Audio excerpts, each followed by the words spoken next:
Woof woof! Hey guys, it's me Marcus, aka the Mad Dog, and you are tuning in for the inaugural, the first ever Mad Dog Chats. The MDC one is finally here, and I am very happy to be introducing my friend. Introduce yourself, Island G. Okay, so I'm Highland G, I guess. That's the name of my my sort of YouTube channel. We done a chat, obviously, it was about a week ago or so now. Check it out if you haven't seen it already.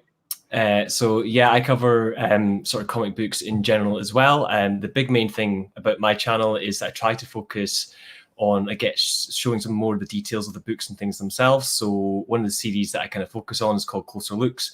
And it's basically a review, but I also look at the book itself, the build, the binding, all that kind of stuff that you don't really see in a lot of reviews.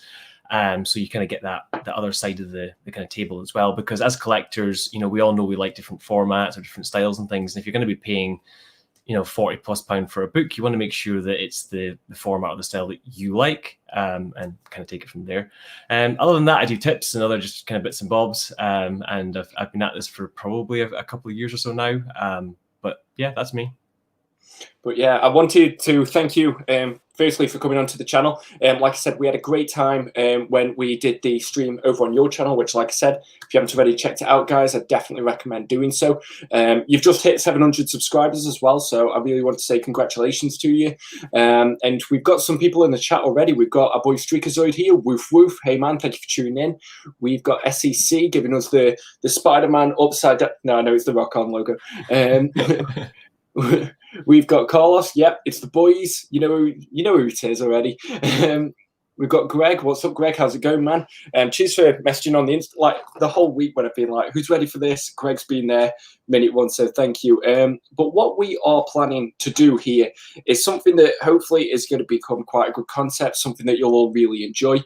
It's literally been sort of coming together as the week's been happening. Like originally this was just going to be a stream where I had no plan for it. Like for weeks you've been saying like, are you going to do anything for it? And I'm like, maybe I've got a plan. And at first I gave you the wrong day. Like I am the worst for planning anything. So thanks for just sticking with me and not like just giving me the middle finger and telling me, you know, go away, you're wasting my time. But what Mad Dog Chats is going to be is similar basically to a comic book version friendly of the UFC. So we're going to come up with 3 questions, so 3 rounds. Highland knows the... Man, is that what you're drinking at the minute, Mountain Dew? Yeah, that's what Carlos was asking what I'm drinking. Oh, okay. I'm vodka orange. if I'm gonna get the names gone, I need a vodka. But yeah, so there's going to be 3 rounds, which are 3 individual questions. We both know them in advance. We're just going to give our answer. We're going to debate it. For this first one, we're just going to kind of not hash it out, but you know, we're kind of friendly enough that we can just kind of come to a conclusion on our own of who's won and who's not. There's no prizes. I've got no budget in this, I'm not going to lie. So throughout that as well, we're going to have questions. I'd like it if some of you guys could, you know, put forward your own questions for stuff that we could debate. Not sure if this is going to succeed or fail. Hopefully you guys are enjoying it. Carlos, I think that's the question you just responded to. Mine's yellow, but it's Fanta and vodka, the classic. Fanta and vodka. Okay, I've not done that. Yeah. So I'll tell you what's really good at the minute though that I like. Cloudy lemonade and vodka. That's such a good drink. But yeah, I'm hoping you're excited for it. Shall we jump into the first round? Yeah, sure, go for it. Yeah. So the first question that I had was, so round 1. I'm gonna have to start getting used to saying that, aren't I? So the first question that I had was, if we can only choose one character in comics to be permanently killed and they'll never be seen again, similar to Jason Todd for about 30 years until he was definitely very much seen again, who is that one character and why? Now, it's going to be a debate, so we're going to base it on stuff like what we think it could do for the universe and the character that we kill, you know, the way we kill him and stuff like that, or just plain the reason why we think they should be permanently killed. So let's see how it goes. Would you like to go first, Highland? Okay, so as I say, I had a bit of a bit of time thinking about these different answers, trying to be funny with it, but at the same time, just trying to think of something that would be, I guess, impactful as well. So I guess my first one could be a little bit controversial. And that's what we want. I guess I get there's a bigger agenda, I guess, behind the reason why I chose this character. Do you want just the character first, or do you want the reasoning and stuff behind it? We'll both announce our character first, and then we'll go into reasoning. Okay, so my character then is going to be the current Flash, Barry Allen. Oh, I can see why that might be controversial, but we'll get into that in a moment, because the one I came up with two answers because I thought you might choose my number one. So mine, I'm going to approach from both. I want this character to die and just go away for a bit, but I also think the storytelling potential is there. I'm going with Harley Quinn. So we've got a few comments of you guys suggesting a few things. What we're going to do after the round, we're just going to address all of them at once. So what's your reasoning for killing the Flash? So for me, I guess a lot of the biggest kind of twists or screw ups of the DC universe over the last few years have been due to the Flash being the easy answer to a lot of things.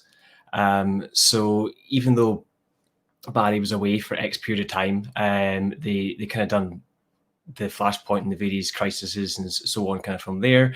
And they've done everything to force the standard kind of trinity of DC to kind of stay. And for me, the Flash is the thing that is that kind of wall, if you like, between the two. So if you look at the Justice League, you've got kind of two halves of characters. You've got characters that would last for a very long period of time due to their heritage or backgrounds. You look at like Aquaman, obviously he's Atlantean and lives a lot longer. Same with Wonder Woman being Amazonian. They live for hundreds of years. Martian Manhunter, so on and so forth. Yeah. But then you have people like Batman and other characters on. I'm trying to think of key ones off the top of my head now, that are just human characters. And should really have kind of aged out by now and have been aged out in the past, but through Barry Allen have always been brought back, through a various kind of event or different thing that has kind of constantly brought them back. And so for me, the bigger agenda that I would want is for the DC universe to be able to move forward. Now, I don't want anybody to age anybody up. I don't want them to be like take like Jonathan and make him 10 years older. I just want the universe to be able to progress.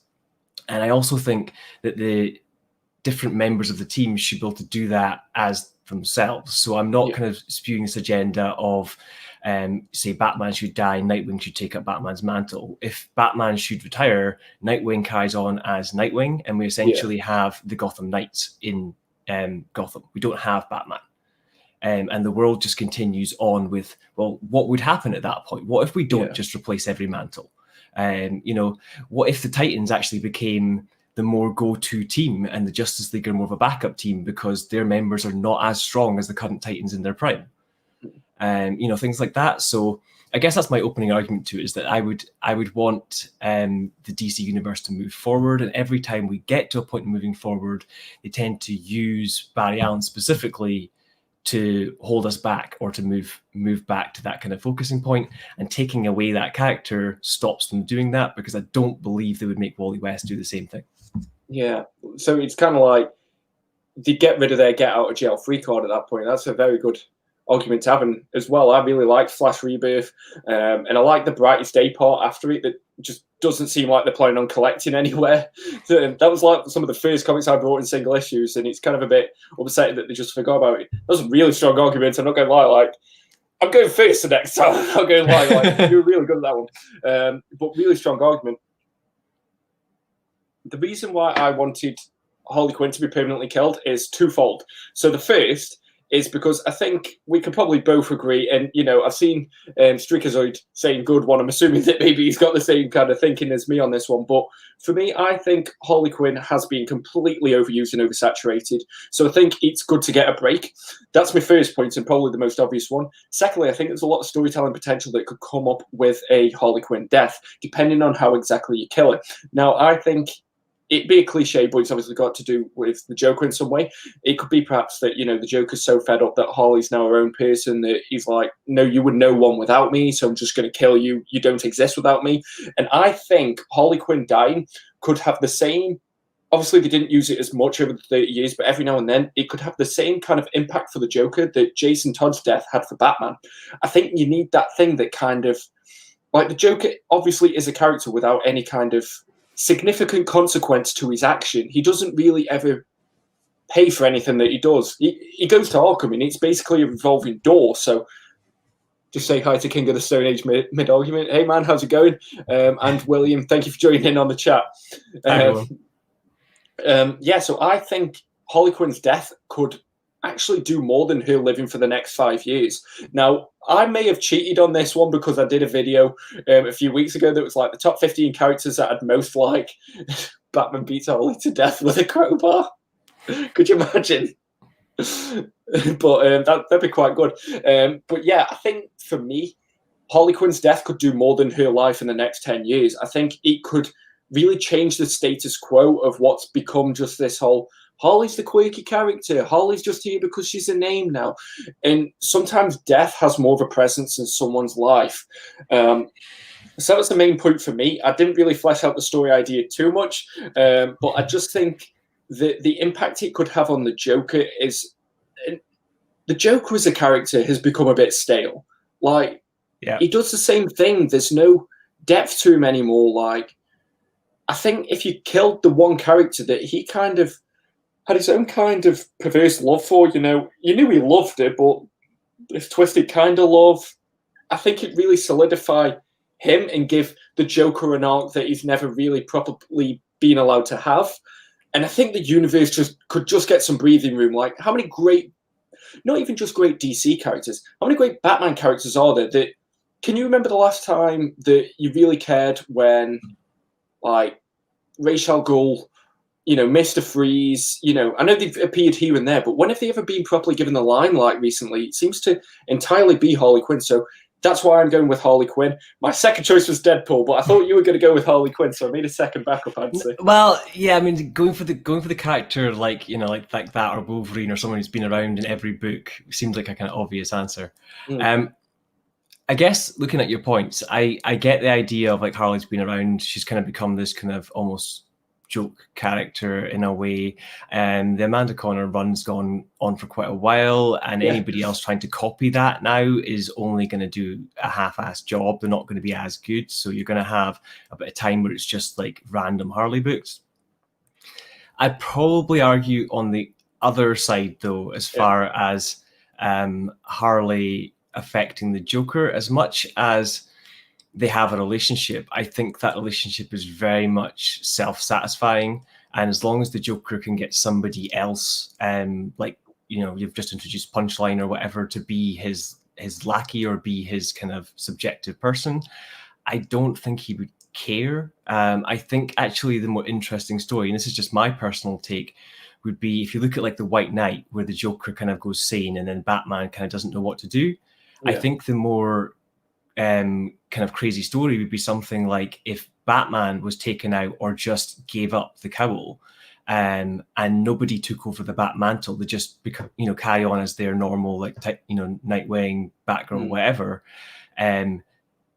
Would that mentally unstable the Joker because he doesn't have his playmate anymore? He doesn't have his first love, which is Batman.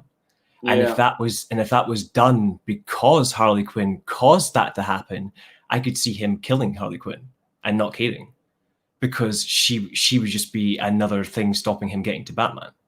Because I see Batman as his first love and not Harley Quinn, as much as people love to push the Harley Quinn story. Harley Quinn was always an abusive or abused lover. She wasn't anything that, even in the cartoons and things, like the latest cartoons, or there's sections where like Harley's gone for like 6 months and comes back and the Joker's like, oh, you were gone? Like he doesn't care. So from that perspective, I find it hard for him to be heartbroken. I think he'd be annoyed someone took his toy, but I don't think he'd be annoyed at actually losing Harley the person more than he would be if he lost Batman, the idea. Every time someone says Jeff Johns in the chat, I'm just going to nod my drink at them. Not too much, though, at a certain point. I'm going to have to stop. But I really like what you did there, and I think maybe accidentally you just heightened my point, because if that entire storyline played out, you know, and Batman was missing as a result of Harley, that led to Harley's death, like, I want that storyline more than when I was originally saying it. You've just heightened my point, so thank you. I just think Sammy, how's it going? I just think that, yeah, from that point of view, it would be the Joker that would do it, and it would be the impact that would have on the universe, because then you've essentially lost Batman, lost Harley, lost what the Joker is and represents. A lot of his followers would kind of fall away into their smaller kind of cliques and things, and the other villains would get to step up. So that would be a more interesting kind of thing. And getting back to my argument with the Flash thing, was a similar idea. It's like with Flash, I feel right now with a lot of the Flash things that they've done in the current book, as much as I really enjoy it, a lot of it is like the Nightwing Rebirth as well, where it's almost like a retelling or reimagining of the kind of classic runs, but through a new kind of telling. So this feels in a way like it's a Wally West story with Barry, and yet it's also rehashing a lot of Barry's kind of points. So like we've got another best friend who doesn't trust him and then turns against him and becomes a bad Flash, you know, like all these things are like happening continuously in his run, and he creates so many bad or like competitive Flashes in this latest run that it just feels so repetitive and overdone. Whereas again, if you look back at the early Wally runs, this could come down to the writers as well, but they spent a bit of time on each of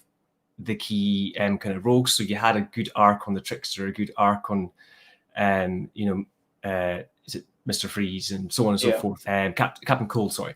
And then you had, like the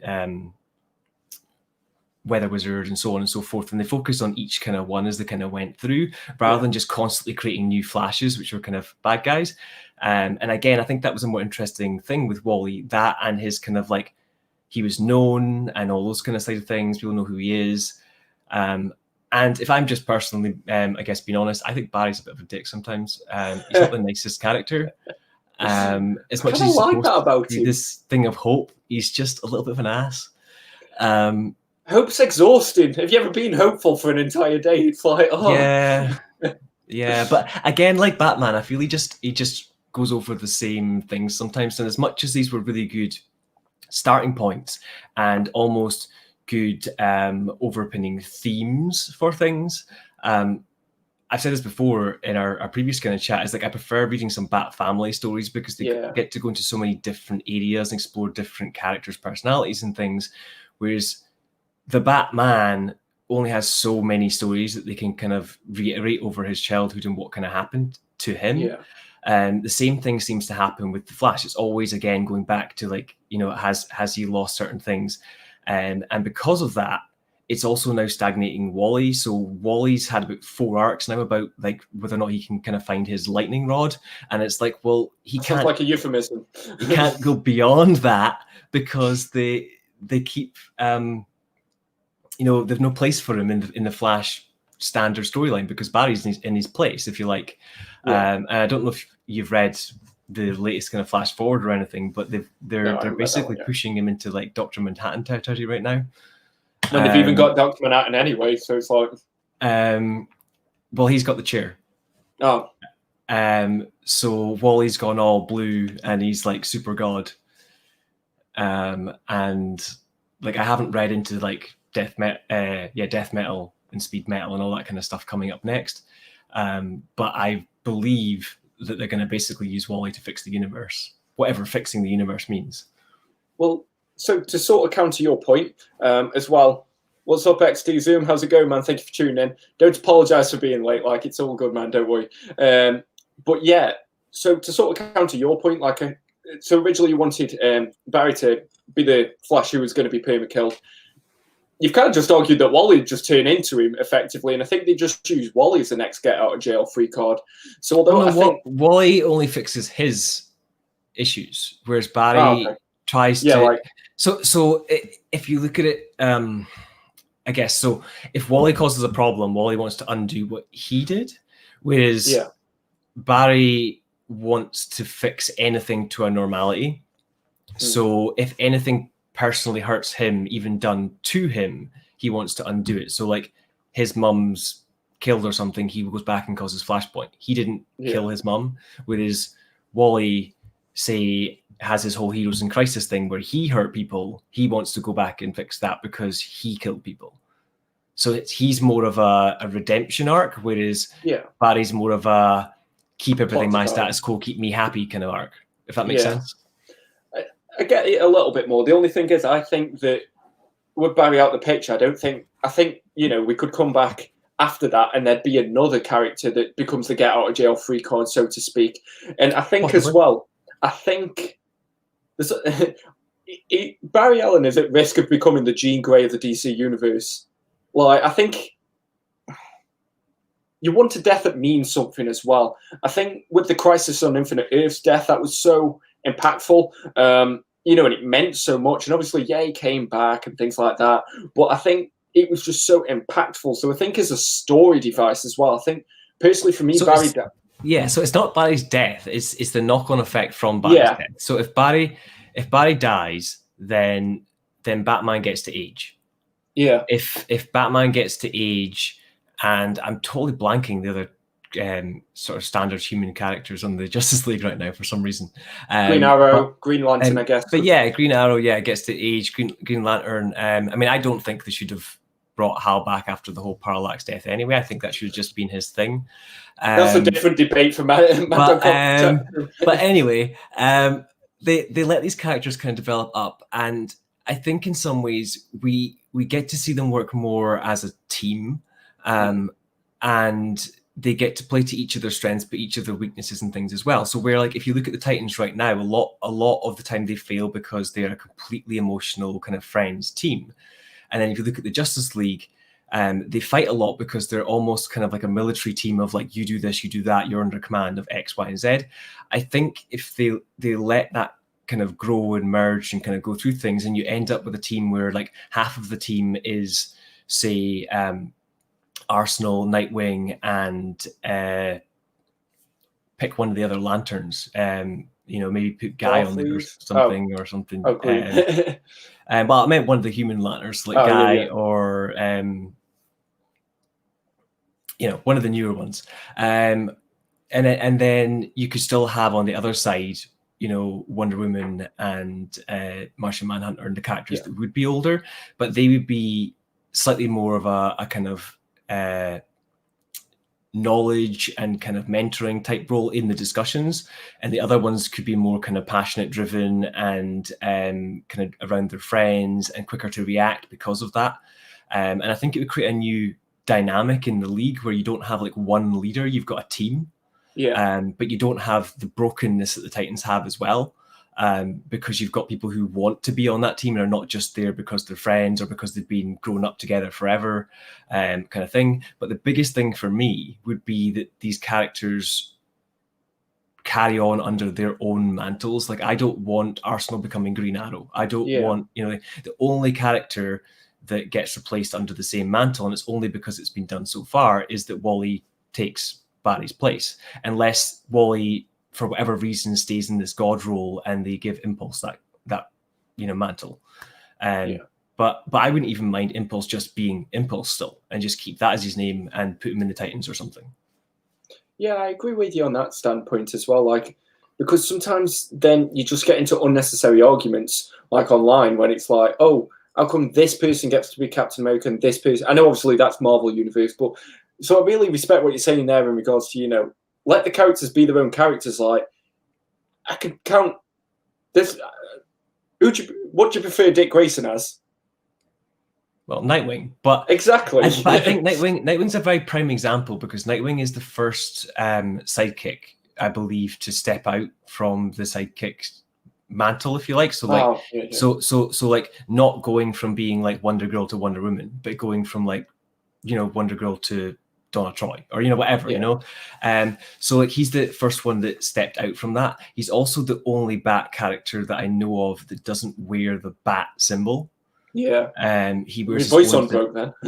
you know, he's on his own, you know, his own journey, on his own kind of thing. And Batman's even said several times that, you know, when he gave Azrael the mantle and stuff like that, that like, I didn't want to take you from being your own man. And, you know, I don't want to force you into the darkness that I was, you know, as, in those kind of things. And I think that that's the more interesting thing, is like, not can Nightwing become Batman, but can Nightwing defend Gotham as Nightwing? Yeah. And I think that's the more interesting thing for a lot of these kind of characters, and to let them develop within that. You're never going to have a comfortable, long-standing story where you have like Donna Troy as Wonder Woman, because she's not being herself. She's pretending to be the mantle that she wants to live up to. Whereas if she can be the best Donna Troy she can be, then she'll be a much better character. Yeah, that's a real good argument. I think this first round, I'm going to give you this first round because, well, actually, you helped me out with mine, so I can't even really be too annoyed at conceding the first round, because I think I really like what you said about the impact it would have on the world, and, you know, characters not being able to age. And I think that's an argument I can't really disagree with, because for me, I'm kind of the same. Like, the legacy characters should stay who they are. Like, it's kind of a bit annoying. Like, Batman is a man of terror. Well, you know what I mean? He's like a symbol of fear. So all of a sudden, if everyone else is him, people aren't scared of you because of the identity that Bruce Wayne's built. They're just scared of who that identity is. And it kind of defeats the point of having that identity in the first place. If literally all you need to do is put on a cowl, lower your voice a bit, which would be really difficult for me, and then all of a sudden, you see, you got 10-8 round. You got 10-8 round right there. and you're not Batman if just because you put on a suit. I mean, like, I was reading Batman Beyond just a couple of days ago, and there's a bit in that where someone steals the bat suit and like can't fight, and they get kind of like beaten up by someone who does know the bat suit. And they're like, well, yeah, you can put on a suit, but it doesn't make you Batman. And it's kind of, it's the same thing with like with Iron Man and stuff. Is like you've got to be that character. But I also think that like there's a lot more interesting stories for Bruce Wayne than being Batman or being this really old kind of guy who's mentoring kind of Terry in the future. There's lots of in between ground where he could still mentor the League or be connected to things, and as he's progressed from being this really agile character to being this almost tank character as he's got older, he could be this more kind of tactician character over time, helping with things where he doesn't have to get into the fight. And he can use all his kind of knights and things around him. It's one of my most hoped for stories ever, is that there was a little bit in, I forget what the exact story was. It was like a 0 Year or Fear or something like that, but there was a story where Barbara Gordon was a little bit kind of Bane, kind of hulked out, and she had Stephanie and Cass kind of like working under her as like her Batgirls, and she was like this slightly tanked Batgirl, and like it was like Oracle but like soup to the max, and it was like her little kind of squad. And I was like, I would love a post Batman kind of world where Batman's kind of behind the scenes controlling like the Robins, if you like, and you've got Oracle behind the scene controlling people like Cass and Steph and Bluebird and the Birds of Prey, and there's this not, you know, complete kind of like Batman, you know, incorporated, but just like a more military operation for controlling Gotham and kind of doing that, and how that would affect what these different criminals are. Do we get new criminals? Do we wipe out the older kind of like legions of what kind of goes on? Do they die out as well and get older? Because again, like Mr. Freeze has obviously got genetic things that would keep him lasting for a period of time, but Penguin would get old. Yeah. You know, so like stuff and like more that. Punchable. Like, you know, so yeah, I think there's that kind of mix and stuff in there. Yeah, it's like I said, it's a like I still want to see Harley die more than Barry, but argument-wise, like I have to give it to you. I would say. I mean, I would completely agree with that. Or Deadpool, or there's a few other characters that are just in absolutely everything. I mean, with you know, if I just want a character to die with no argument, Hawkeye. But That's just me. I don't like his character. And there's actually a really funny book. I think it's like Tales of Suspense or something came back for like a short trade. It was like issues 101, 104 or something. And it's a little book of Hawkeye and Winter Soldier going to try and find Black Widow because they believe she's dead. And they're just beefing off each other back and forth, like taking the piss. And there's a bit where Hawkeye turns around to Winter Soldier and he's like, "You're only the second most known sidekick in comics," and it's like because he's totally referring to Robin, and like it's so funny. So yeah, I love that because whichever side you're on, you're going to get a laugh out of that book because they're kind of ripping into each other back and forth.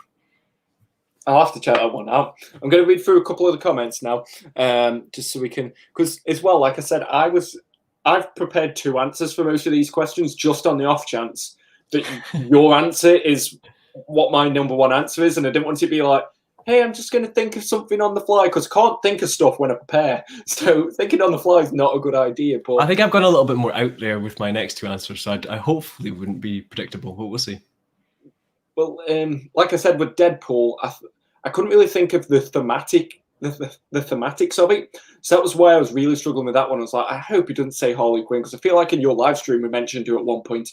I was like, I get the feeling that it's at least crossed his mind. So I was the how do you kill them is the more difficult part, I think. Like if you had to argue how you kill them and what happens as 2 separate points, I think that's more difficult, because I would have had a harder time giving a way for Barry to die rather than a reason for why I want him dead. Especially if it's got to mean more than the death in Crisis on Infinite Earths, because I guess I've got the advantage. That's the thing, they've killed him in so many ways. Like how would you get rid of Barry? That would be the greater question. But yeah. Yeah, I'm not going to debate that one. I'd lose that one. I'm going to read a few of these comments. What have we got here? Where did we start? So SSC said he'd kill Aunt May. Like, we almost got it with one more day as well. That's the worst bit. Like, it felt like they almost gave us what we wanted and then just went, nah, just go back to what it was before. And he also said Dennis the Menace. Yeah, he's had it coming for years, he has. Electra, pretty good one. I think it'd have to, like we just said about Barry, it'd have to mean more than the Electra death, spoilers for a book that's 40 years old, than the Electra death that have come before it, like in Frank Miller's run and stuff like that. SEC said, I'd kill Deadpool because he's been milked to death at this point. I can't agree more. It's just, I think Deadpool's just so unserious that there's no way you'd kill him in a meaningful way. Like, I don't know how you'd make that death be impactful. So for me as well, it'd just be the case of killing him just to kill him. I don't know if you've got any ideas of how Deadpool's death can be meaningful. The problem with Deadpool, like Wolverine, is can you kill him to begin with? Because he just regenerates. Yeah, there's always a get out of jail free card though, isn't there? So, I mean, unless you go down in the thing like they did with Wolverine last time and like coat him in adamantium so that he can't regenerate, or separate his body parts, or I don't know, something like that in order for it to kind of be a thing. I don't know. I mean, I liked he was kind of supposed to die at the end of the kind of Posehn Dugan run, I believe, where like spoilers, but kind of the tail end of that run, he's kind of on a ship going into the sun, and he kind of just burns away. And I thought that was a really like touching moment at the end of that series, because he had a lot more humanity in that run with his daughter and a bunch of other things kind of going on. And very similarly to how I enjoyed the Red Lanterns run, I thought that was just a really nice, I guess, kind of ending to him. But then no, they brought him back in the world's greatest and did all the 15 million Deadpools in his outfits, different colors and all that, God knows. So Hasbro made money off that. Did you see how many toys they made? Like, disgusting. Just print them in 15 colors. Yeah. And then there's all the pop figures and everything. So I think it's difficult with someone like Deadpool. I'd say with a lot of characters like that as well, Deadpool especially, is that he's not locked to the mainstay universe. So even if you killed Deadpool in what is Marvel 616, they can still do all their what if stories. They can still do, you know, Marvel Max stories. They can still do whatever the hell they want outside of that. And that's more than 50% of his books anyway. Mm. So, yeah. What have we got here? Strixoid said, I like the idea of Baron being a permanent death. Anything that encourages the DC legacy mantle idea. Yeah, so, like I said, the legacy is what makes DC what it is, I feel. Yeah, we really went through that. That was quite good. And as I said, there's no reason you can't still have those things around. Like the Bat family can still work out the cave, and they can still have bat symbols and old bat suits and things around the cave. Bruce could even still be there, but he doesn't have to be Batman in you know, the current role. Greg thought Jason could beat Harley to death with a crowbar. A lot of love for this beaten to death with a crowbar idea. Like, what happened to an eye for an eye? Yeah, give Harley the Jason Todd treatment and bring her back as a dark, evil madwoman. What else have we got? How about she just gets ran over with a Batmobile and a backup story, just one page is all we need? Can you imagine if like they just made the most like blasé death for a massive character ever? Like, I'd kind of give him a lot of respect for that. If there's no build up, like kind of how The Walking Dead, like they made those fake solicits for issues 194 and 195, and then it's like, book's over. Like, I'd love it if they kind of just did that. And like, because when was the last time besides that you've really just been, oh wow, they did something. They just did that. Yeah. Yeah. The solicits didn't ruin it 6 months before. Yeah. The very last issue, Tom King's Batman comes out, and there's a 3-page in the back, and Harley just gets murdered. And then it's kind of like I always rate. If anybody hasn't read Bendis' Daredevil yet, pause this for 30 seconds. But I kind of rate Bendis just going like, Daredevil's in prison. Pretty much everyone knows who he is. Deal with that, Brubaker. Like, it's not my It's not my book anymore. Like, I kind of rate when creators do that, when they just leave it a shit heap for the next creator to deal with it. It's like, I don't know where that story's going. So I'd kind of really rate that if they did that. I mean, if they build to a point deliberately to do that, it's fine. I don't like when I don't like when you get like I'm blocking his name now. The guy who did Batman, Coat Owls, and all that kind of stuff. Scott Snyder. Snyder, yeah. I don't like when Snyder kind of writes himself into a corner for just because he doesn't know where he's going. But yeah, if somebody deliberately takes something up to a point or like twists things to see where they can go, then that's interesting to see if somebody can get out of it. Like, I know we've obviously got the later rounds to get onto, but like, we've both binged Cobra Kai both seasons this last couple of weeks. There's not going to be any spoilers because it's a show that I did not care about until it came on Netflix. And, you know, I had suggested to yourself, didn't I? I was like, dude, watch this show. Like, just trust me. Because I remember that was a YouTube Red show. So YouTube was trying to do its own version of Netflix. And they advertised Cobra Kai and the Logan Paul Flat Earthers documentary as their two, like, go-to things that you should watch. And I was like, well, I don't want to watch the Logan Paul Flat Earthers documentary. So Cobra Kai is probably going to be the same level of crap. Holy shit. Like, how many times did that just subvert your expectations, man? I thought it was really, I mean, I wasn't expecting anything going in because, well, I mean, it's, as far as I understood, it was, you know, sort of the older kind of actors that, or at least a couple of the older actors that had kind of been in this. And it was, I don't know what the budget or anything was behind it. I had no idea kind of going in. But yeah, so for me, the interesting thing, I guess, was just that it kind of takes it somewhat from the other side. It's like it's from the Cobra Kai side of the story, and that they gave the time to properly kind of flesh out what happened on that side, and that, you know, for someone to have their perfect, you know, I don't know, glory kind of story, somebody else has to lose. And yeah, I thought it was really, really interesting. I would say, as I say, personally, for me, I didn't like some of the later kind of changes as kind of the story went on, without spoiling anything. The character development could go from 0 to 100 between scenes.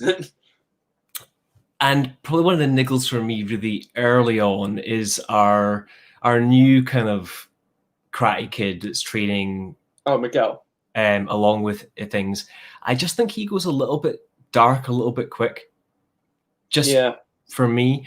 Now, I get that, again, without spoiling a whole kind of lot, this is a kind of a journey for the the kind of dojo and how he's a bit kind of harsher earlier on, and he kind of, you know, leans up a bit as things kind of go on, and therefore because of that, he's going to have had a much harsher training, and he's going to, you know, react to that side of things more than maybe some of the other guys do. Yeah.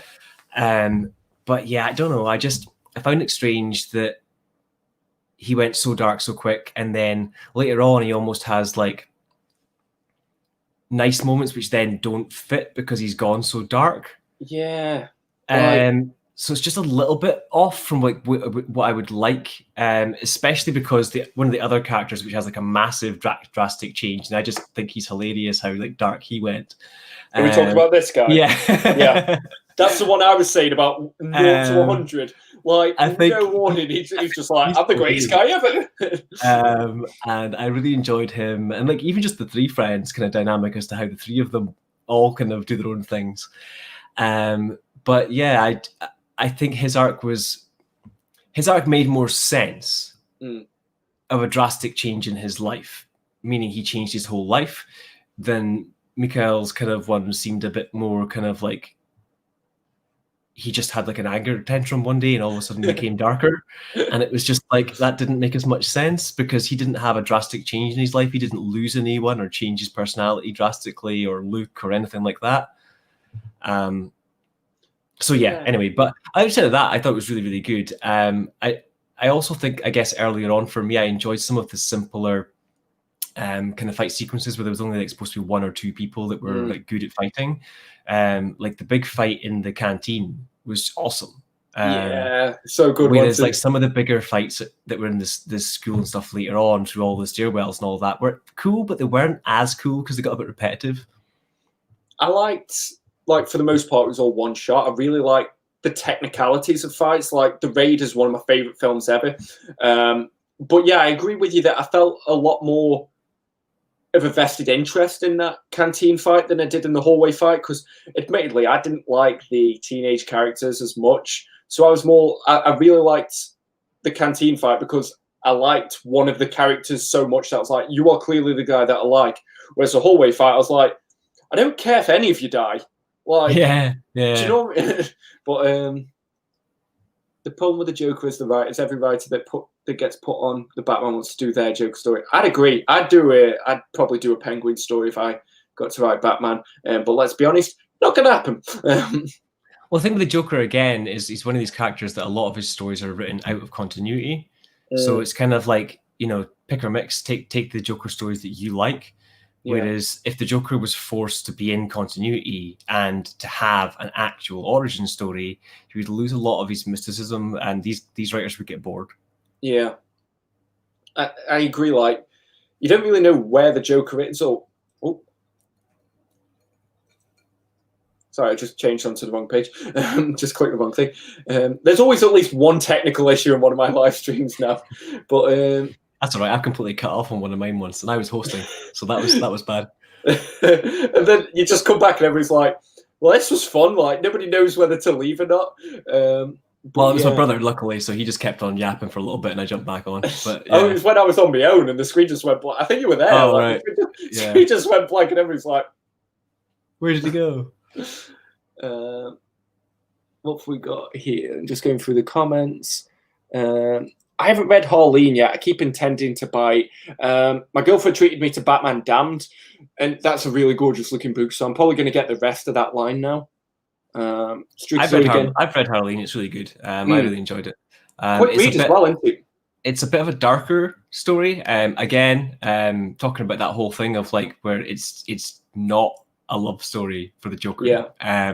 Harley falls for him, but he's, as far as this story is concerned anyway, very much he's the manipulative one.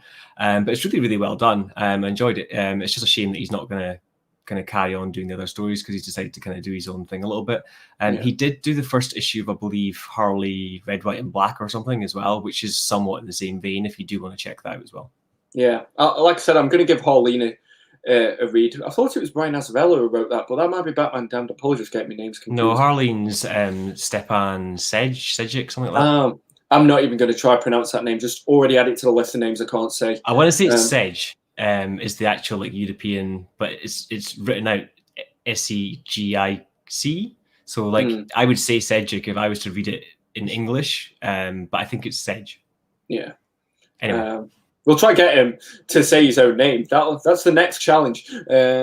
Well, he actually jumped on one of the, I want to say it was the Fangirls like live streams once, and they tried to call him out thinking that it was just someone pretending to be him, and it genuinely was him in the chat. It's hilarious. It's like when Peter David ever... no, it's David Gabriel, sorry. When he just appears in the comments of Omar's streams and everybody's like, this is clearly a fake account. And then he's like, guys, this Omnibus is coming out next year. And they're like, clearly a fake account. And then next year, it's like, oh, okay, it wasn't a fake account. Yeah, totally. Twitch 4 minutes into a long stream. Marcus is sipping away at that vodka. Long way to go, buddy. I know. And then it's just everyone saying Jeff Johns. I'm only going to drink every now and then because I need this drink for the rest of the thing. Yeah, you've got the left hook with that last argument, I'd agree. And he scored a 10-8 round. Oh, comments just going. Just scroll back up again. Yeah, I just forgot where I was in the point. Round 1 to Highland, who landed that plot point. Plot for continuing the overall plot written by Jeff Johns. I read plot more times than you put it in that comment. Then, like, my eyes are going a bit funny at the minute.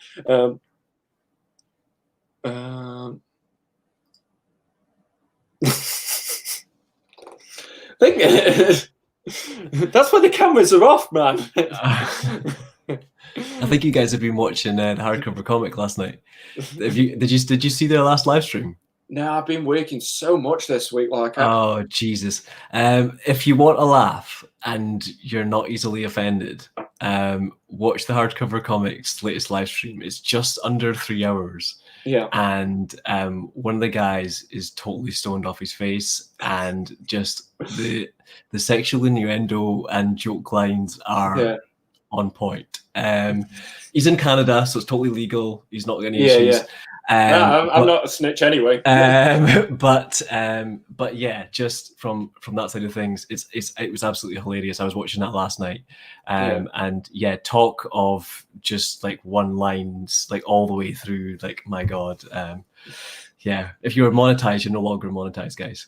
Anyway, that's why we can say whatever we want on this channel. The only Batman is Bruce. They can kill Batman, and I would be fine with it. If I... Oh, okay. I completely read that comment after what we were just saying. If I stuck Dick, who'd step Dick up Grayson, as Nightwing. Dick Grayson. But would take some belief. Yeah, so, like, Dick Grayson's had a bit of time as Batman. I'm fine with that for what it was. Like, I guess what you're saying is, like, if you had to put someone else in the role, he's probably the one that you'd choose, especially in terms of like continuity of the universe, because he's been Batman before. So of course you'd have him step up if the role needed it again. But like you said, I would love would be for Nightwing to kind of step up as the main kind of Bat character in Gotham, but stay as Nightwing. Yeah. Properly team up with Damian as a level team. So they're not sidekick and main hero. They are on level kind of playing fields, or at least that's what's said on paper, although Nightwing obviously is more experienced. Have Damian take on a new mantle, something along, I think he did like a Redbird or something before, so he could do a take on that, Redbird or even Flamebird. I'd be happy with that as a term. And I would love them to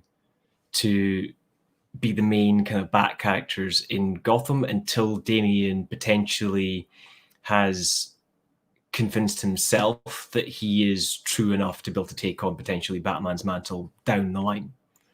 Because he is the son of Batman. But he doesn't jump into that role. He doesn't go into it as evil. He doesn't go in while he's angry. He trains alongside Dick until he feels he's ready to do so, which I think would be cool.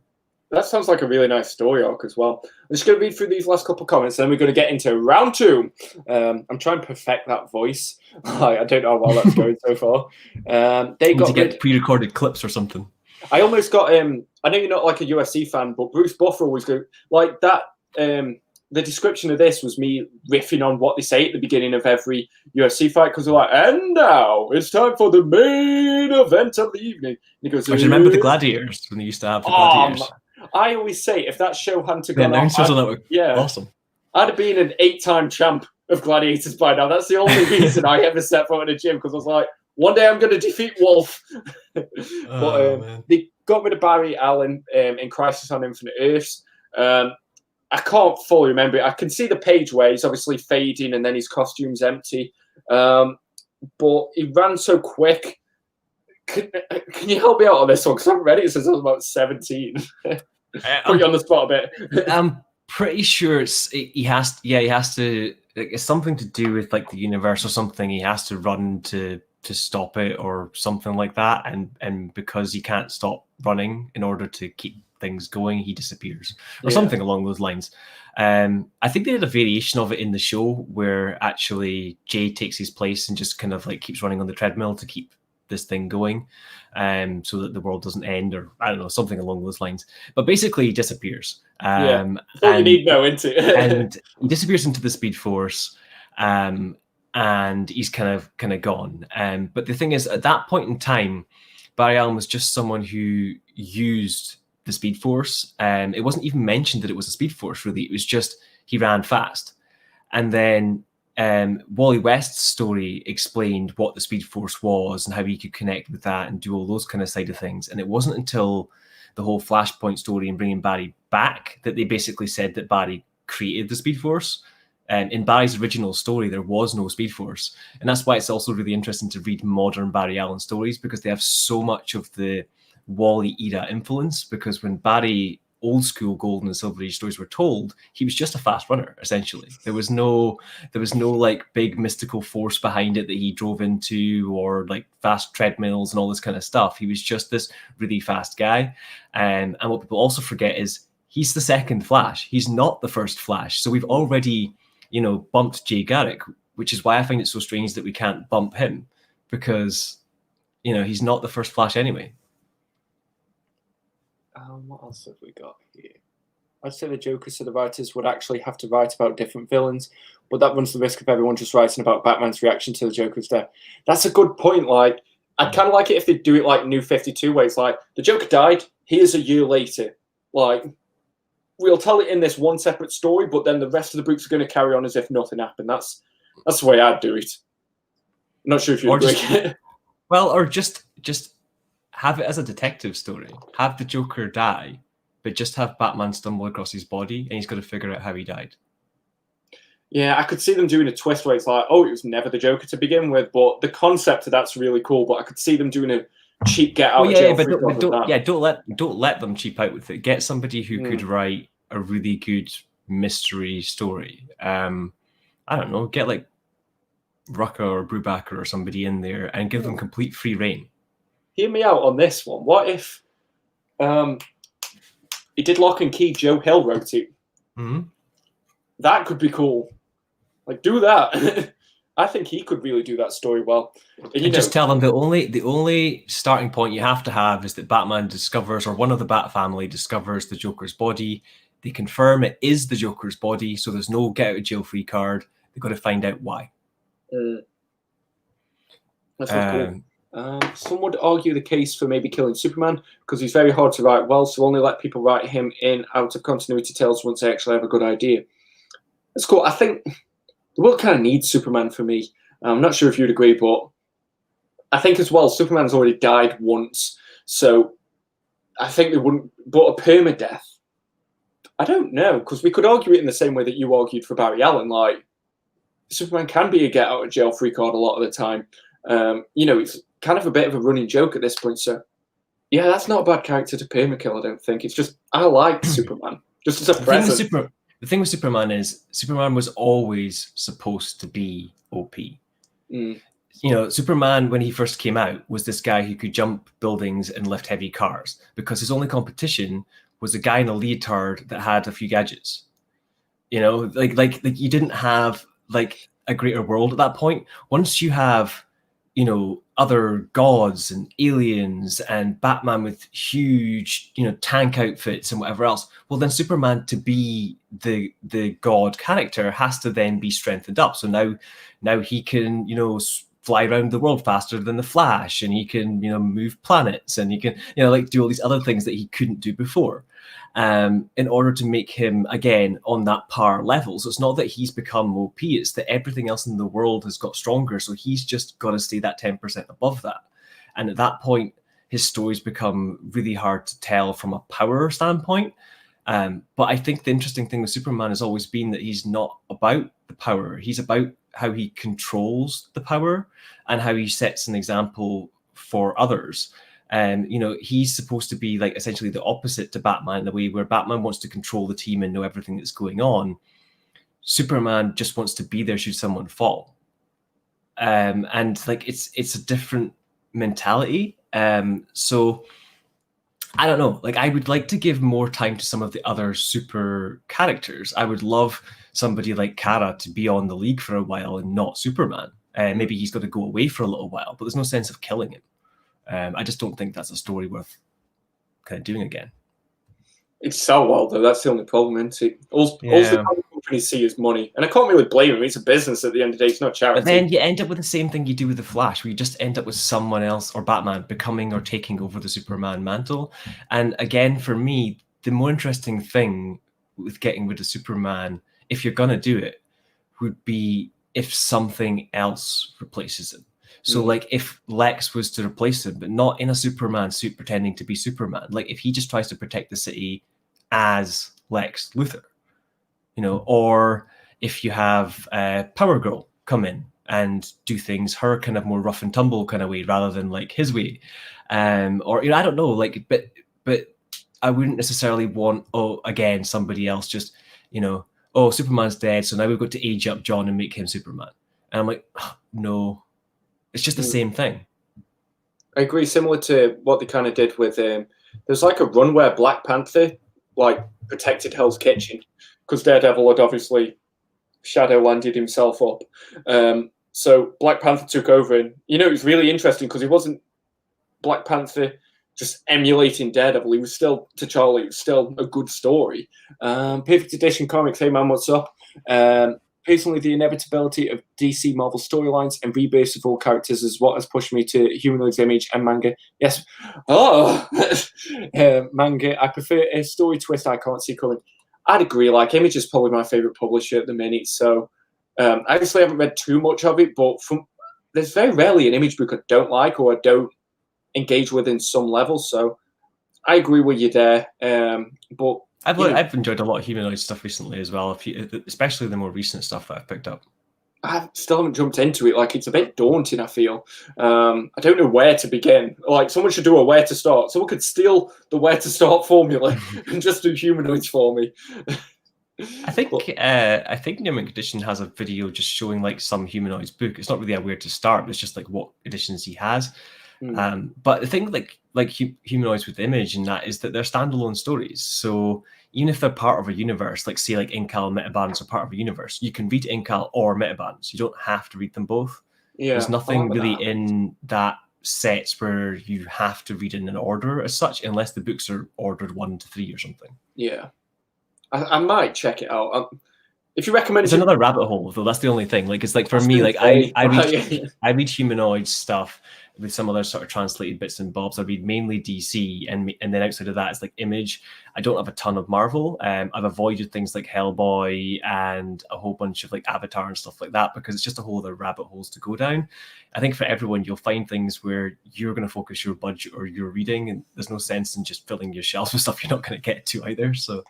Yeah, it's one of them. I feel like the market's completely changed, and like for me, I hate having books on the shelves that I haven't read. But then, I'm sure you can agree because we're both in the UK.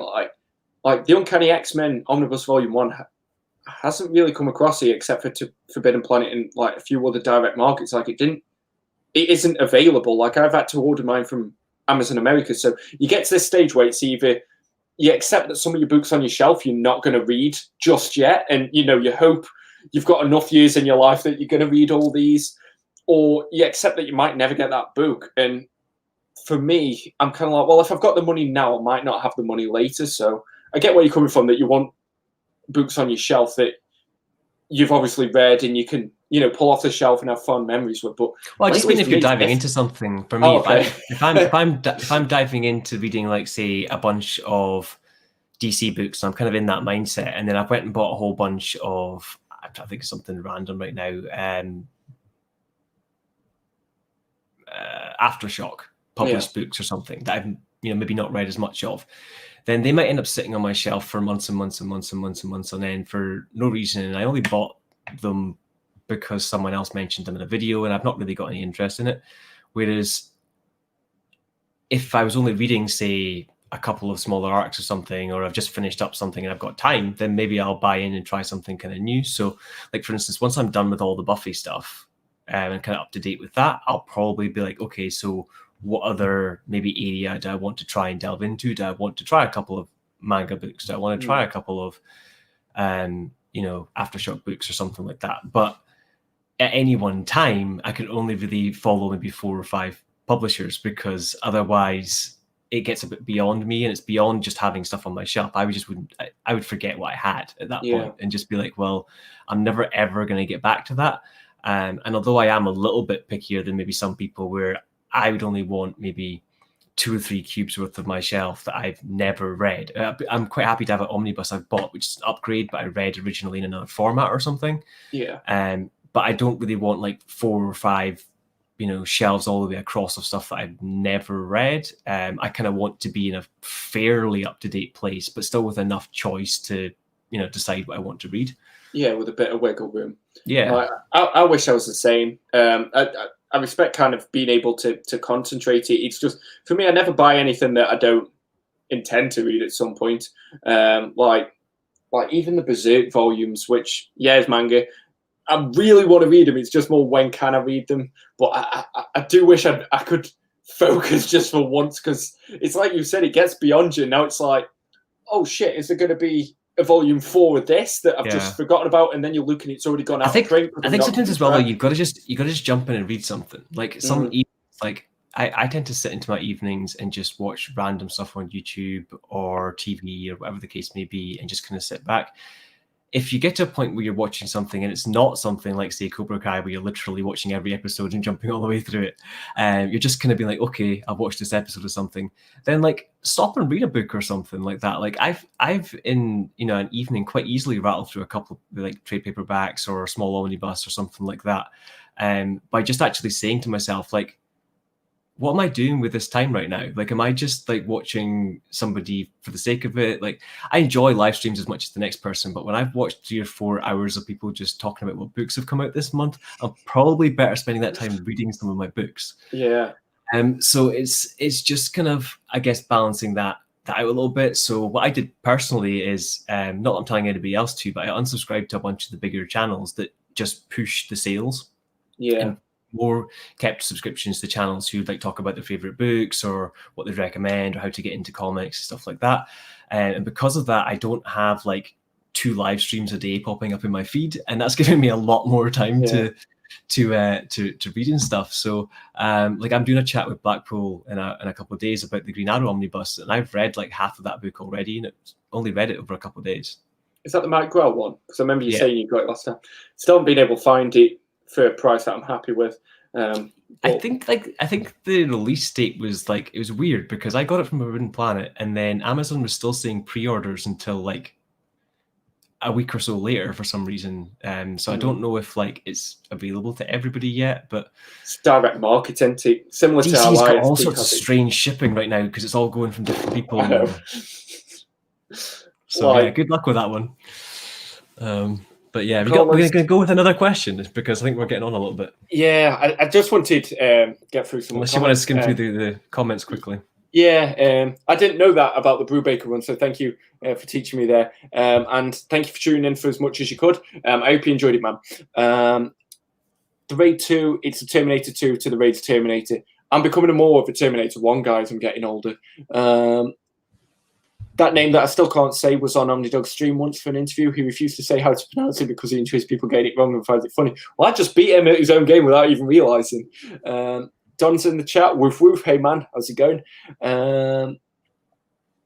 What else have we got here? Highland showing some love for Gladiators that I just saw there. Yep. Total Wipeout was the shit. It definitely was. There's been some good, like, dumb shows over the years, especially in the UK. Ninja Warriors. He's in the chat. Woo! How's it going, man? You're going to have to join us on one of these at some point. Like, we'll jump into the second question, then we'll come back. Like I said, this is the first one, and it's also only my second ever chat hosting. So there's going to be a few teething problems for me, getting the balance between the comments and stuff like that. I just hope you're all enjoying it. I'm having a great time. So the second question that we've got, so round two.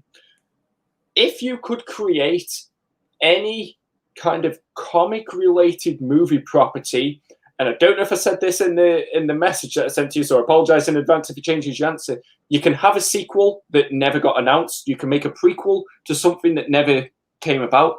What comic book movie property do you commission right now? So you put a little bit of a spanner in the works there, I guess. Yeah, okay. I'm sorry. I'll let you. My plan. Go first and you can think. No, my plan was no. I'm still going with the same answer. But my plan was the book itself, which is why I went with that rather than it being like a sequel or spin-off or anything kind of like that. Yeah, that's just a condition that you could explain. So the book that I've chose, are we just going with titles first? Yeah. Yeah, okay. So the book that I've chose is Ed Brubaker's Velvet. Mm. Is that the one that he did with Steve Epting? Yeah. Yeah. It's Epting, and I think it's Elizabeth Breitweiser's coloring. Yeah, I'm just trying to see if I can think of one that's like a single comic property now last minute, because I kind of want to make it a bit fair. I didn't want to choose a DC or Marvel thing. I wanted to go something different.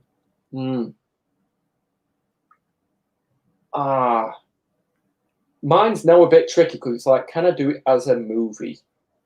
Because what I was originally going to say when I was thinking like sequels and stuff like that was going to be Dredd 2. Dredd 2, like, why does that thing not exist? And then you go, wait, Dredd 1 made no money. And I think as well, like, you just look at everything that Dredd did wrong in its marketing, and it's like, with Dredd 2, you could have corrected all those mistakes. Don't label it 3D because nobody had any respect for 3D films at the time. Like, you had Piranha 3D and everything that said 3D, you just assumed was more of a spectacle rather than a good film. So don't put that. Put out more than one trailer. Like, get people knowing who Dredd is because he's not a household name and things like that. But do I change my answer so that we've both got like a non-sequel? And do I go with Northlanders? Do I do it? Well, I don't know much about Dredd or Northlanders, so it's not going to help you either way. So just whichever. So you're not going to give him the answer this time. I'm going to have to argue for myself. I'm going Dredd 2 because on the off chance that we've got quite a few people watching it at the minute, on the off chance one of them happens to work for a movie company, I'd rather take my chance and see if I can get Dredd 2. I think that's, if it's the one that I want most, I'm going Dredd 2. Dredd 2. That's my answer. I'll say it another 9 times in a minute. Okay, so I'm going with Velvet on a couple of basic reasons to begin with. Is that so I think right now female kind of hero characters is a bigger kind of thing, or anybody who's a little bit more kind of diverse. So in this case, our character is an older kind of female character, not like an old lady by any chance. She's more kind of like, I guess, like your kind of, I don't know, hot mom kind of age. Favorite kind. But she's kind of this kind of Moneypenny-esque person behind the desk as the kind of starting point, which is that very kind of sexist kind of thing, right? The woman's just stuck behind the desk kind of mentality, and that's where the story kind of starts with the book. As things kind of progress, we I guess the outright premise is we start in this kind of Bond agency type idea, so it's like kind of a spy story, and the story kind of develops more along the lines of how a kind of Bourne film would go, where like there's people within the agency kind of like working against each other and kind of doing different things. And essentially she has to come out from behind the desk, and you find out that she was this amazing agent, and she kind of has to steal various tech and kind of try and get away, but also kind of solve the crime. And for me, I think a strong female, slightly older character, a really well done spy movie, and based on a kind of older time, but with kind of like modern cinematography and things, without all the CGI and all that kind of stuff, is just really, really missing in modern kind of cinema. When you look at a lot of comics and things that push those boundaries and try things a lot kind of different, they're not doing it just to like fill a page with the most color or the most, you know, different panels they can fit on a page. They're doing it because it's the better way to tell the story. And I think there's a great opportunity here to reset as far as movies are concerned. We don't need a £50 billion CGI blockbuster. You can tell a really good story with good writing, 4 or 5 actors as our main kind of cast. You could even do it black and white crime noir, and I'd be all for it. Yeah, that sounds like a really good idea. I personally haven't read Velvet. I've seen a lot of the art though. I know. It's like, I really love Kill or Be Killed though. I did a review on that, so it's like, Ed Brubaker's one of them, like, you know, sort of safety net writers. Like, you don't have to worry when you see his name on a book, do you? It's like, well, I know I'm going to get a decent story here. Like, even his Batman run's very underrated, because I can't remember which part I read of it, but the bit that I read, did he do Murder with Fugitive? I can't remember. He did the intro part, so like Brubaker's comes right before Murder Fugitive, and maybe just goes a tiny bit into Murder, I think. But even like his Catwoman stuff was good. Like, I really enjoyed I enjoyed the first 2 arcs of the Catwoman stuff. The third arc was not so much. But yeah, I think across the board a lot of his stuff is good, but there's certain titles that are just like that much better, and like it's really hard to explain sometimes why. But like, if you look at something like Criminal, I really enjoy the Criminal stories, but it's just, here's a guy, he's downtrodden, he's going to get some issue, he's either going to get out of it or he's not, and something good or bad is going to kind of happen to him. And they're interesting stories, well told, but at the end of the day, like, they're just exploring random real life kind of things. When you come to something like Velvet, that is kind of a complete arc across 3 trades, quite concisely done, but it tells you so much about this character, so much about the background. The twists and turns throughout that book are great. It's just, I don't know, it's got that like little finishing touch that just works better. For me, it's what, you know, something like Kill or Be Killed could have been if they just refined it a little bit. Like, I love Kill or Be Killed, but I think there's elements in that book where it drags on to tell you little bits of side stories, or maybe to try to copy things from other books, maybe not quite as well. Whereas in this case, they might copy some tropes from Bourne and Bond, but at the end of the day, this is like the only female kind of driven story that I've read from a spy perspective that was just done so level-headedly. You've got like monologues running through her head when she's doing certain things, and like, say a guy's just ran up the staircase and he'll get to the top and she'll be like, right, he's ran up the stairs, he's out of breath, I've got 5 seconds until he's going to be back in breath, I've got to kick him now, you know. I think she'll go through that stuff in her head. Or there'll be like guys sitting waiting watching sometimes, and she'll be like, so when you're a spy, you know, people always think about how you're going to have sex and blow up cars and, you know, do all that kind of stuff, and that things happen, but that's like once a month. The rest of the time you're sitting around watching people, taking notes, you know, like, and it's really interesting. I love that lateral side to it as well. Where I think that, again, if we look at a Bond movie, you've got the sexiness for just it being a hot girl that he's having sex with. Whereas if Velvet has sex with someone, it's to manipulate someone, steal something from them, knock them out, whatever the case may be. She's using it for a reason. And I think it's so much more interesting as a story. I wish you'd read it, because this argument would be better both ways if we both knew the books a little bit better. You can tell this is the first time I came up with this concept, isn't it? But yeah, basically for me, it's the ultimate female spy story, and I think that there's an opportunity for a back to basics in things, in the same way that, as I say, you know, everything kind of likes to blow up and do crazy things. You know, when someone first creates their first, you know, thing in Word, they use word art all over the place.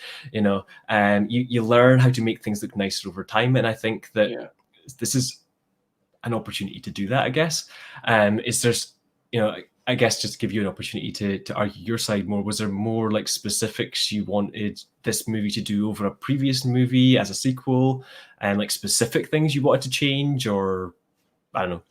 It was more just, you know, what do you think could be the next big thing in comic book movies? So, like, obviously I'm going to argue for Dredd 2. And like I said, forgive me for this one, people watching, because like I said, that it was just I really wanted to do a cool idea. So go with your argument. What's your argument? Yeah, so my argument for Dredd 2 was because I really wanted. Dredd 1 gave us this perfect glimpse into what Mega City 1 should have been. You know, it's this big sort of urban slum. You know, you've got these mega towers. And Dredd 1 was playing it way too safe. Like, it was effectively... Have you seen The Raid, the Indonesian film? No. Oh, it's amazing. Watch it. But effectively, Dredd was just The Raid with Judge Dredd in it, and it was cool. It was great. It gave us this glimpse into who this character was, who this world was, but you always got the sense that they wanted to do more, and they never really got that chance to do it. And I think it came out at a time when R-rated comic book movies didn't really exist. I know we're both in the UK, so that's 18 rated in the UK, but you know, it came out and it was R-rated, so it didn't do that well in America. You've had Deadpool, you've had...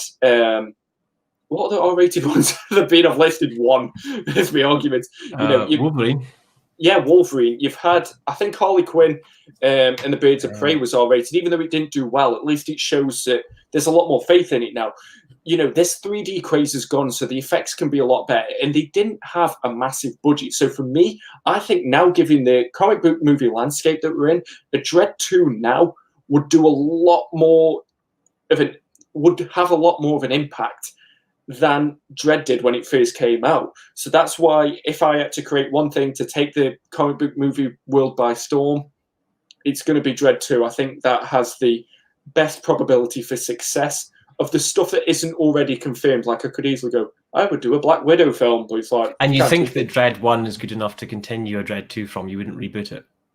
I wouldn't reboot it because of the fact that I want Carl Urban in the role of Judge Dredd. The only thing is, we live in a world where Deadpool exists with the same actor who was already in a film where people didn't really like him as Deadpool, so perhaps we could get away with it. Maybe necessarily I wouldn't call it Dredd 2. I'd call it Judge Dredd, The Apocalypse War or something like that. So it's kind of like a soft reboot, but Dredd 1 was a good film. It just, nobody watched it. It wasn't like it's that... Pardon, sorry? It's like DC's new films. They've just put the Suicide Squad, the Batman. We're not rebooting. Honestly, we're not. The Justice League. Yeah. They have. Did you not notice that when they announced these last three movies, they're all and they're all slightly darker, and they're all slightly like, and it's an obvious soft reboot, but whatever. It's going to be interesting to see what happens over the next coming years, because I know there's a lot of excitement and a lot of buzz for the Snyder Cut. Can you imagine if like that does bring everyone back in? Like, are they going to turn ship again? Like, are they just going to go? People were saying that Henry Cavill's got a contract for 3 more movies now. Yeah. I don't know where that came from. But then again, they already announced 10 plus films that, you know, we haven't really seen a lot. I think it's a lot more free-flowing at DC, which can work to its advantage, and it can also, you know, have its hiccups. But I mean, from what I've seen from their kind of recoloring of stuff, it looks like they're trying to turn this Justice League into the kind of Death and Return of Superman with his proper black outfit. And if that happens to work, then they'd want more Superman movies. Yeah, I think they just go with what works. Like, oh, people liked Harley Quinn in the Suicide Squad film. We'll just do a Harley Quinn film. And I think it's good to have that flexibility, because Marvel does feel a bit too regimented. Like, I know what's coming out till 2025 in Marvel. So that's why I wanted to ask this question, because it's like, what spices things up? And we've both gone with stuff that isn't Marvel or DC, which I think's great. Like, I think we need to showcase the comic book universe for what it is in the grander scheme of things. In regards to Velvet, like I said, I haven't personally read it, but for yourself personally, do you think possibly there might be too much market saturation with stuff like like Black Widow is a comic book spy movie, and obviously I know they're not the exact same thing, but and then also you have, what was the other one that I was just thinking of?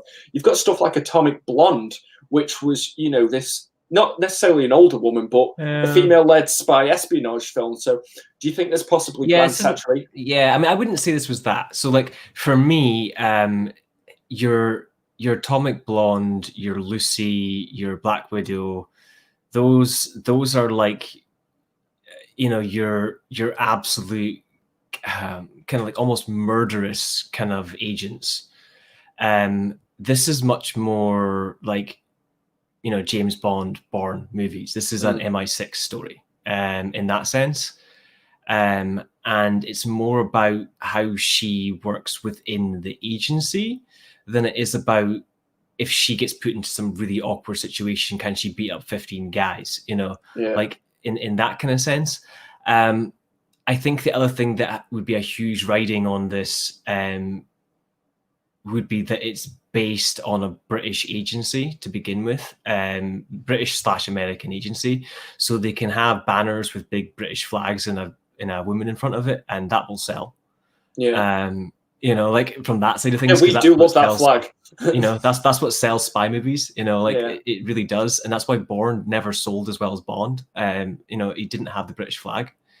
So it's just one of those things that I think that would be the biggest standing point.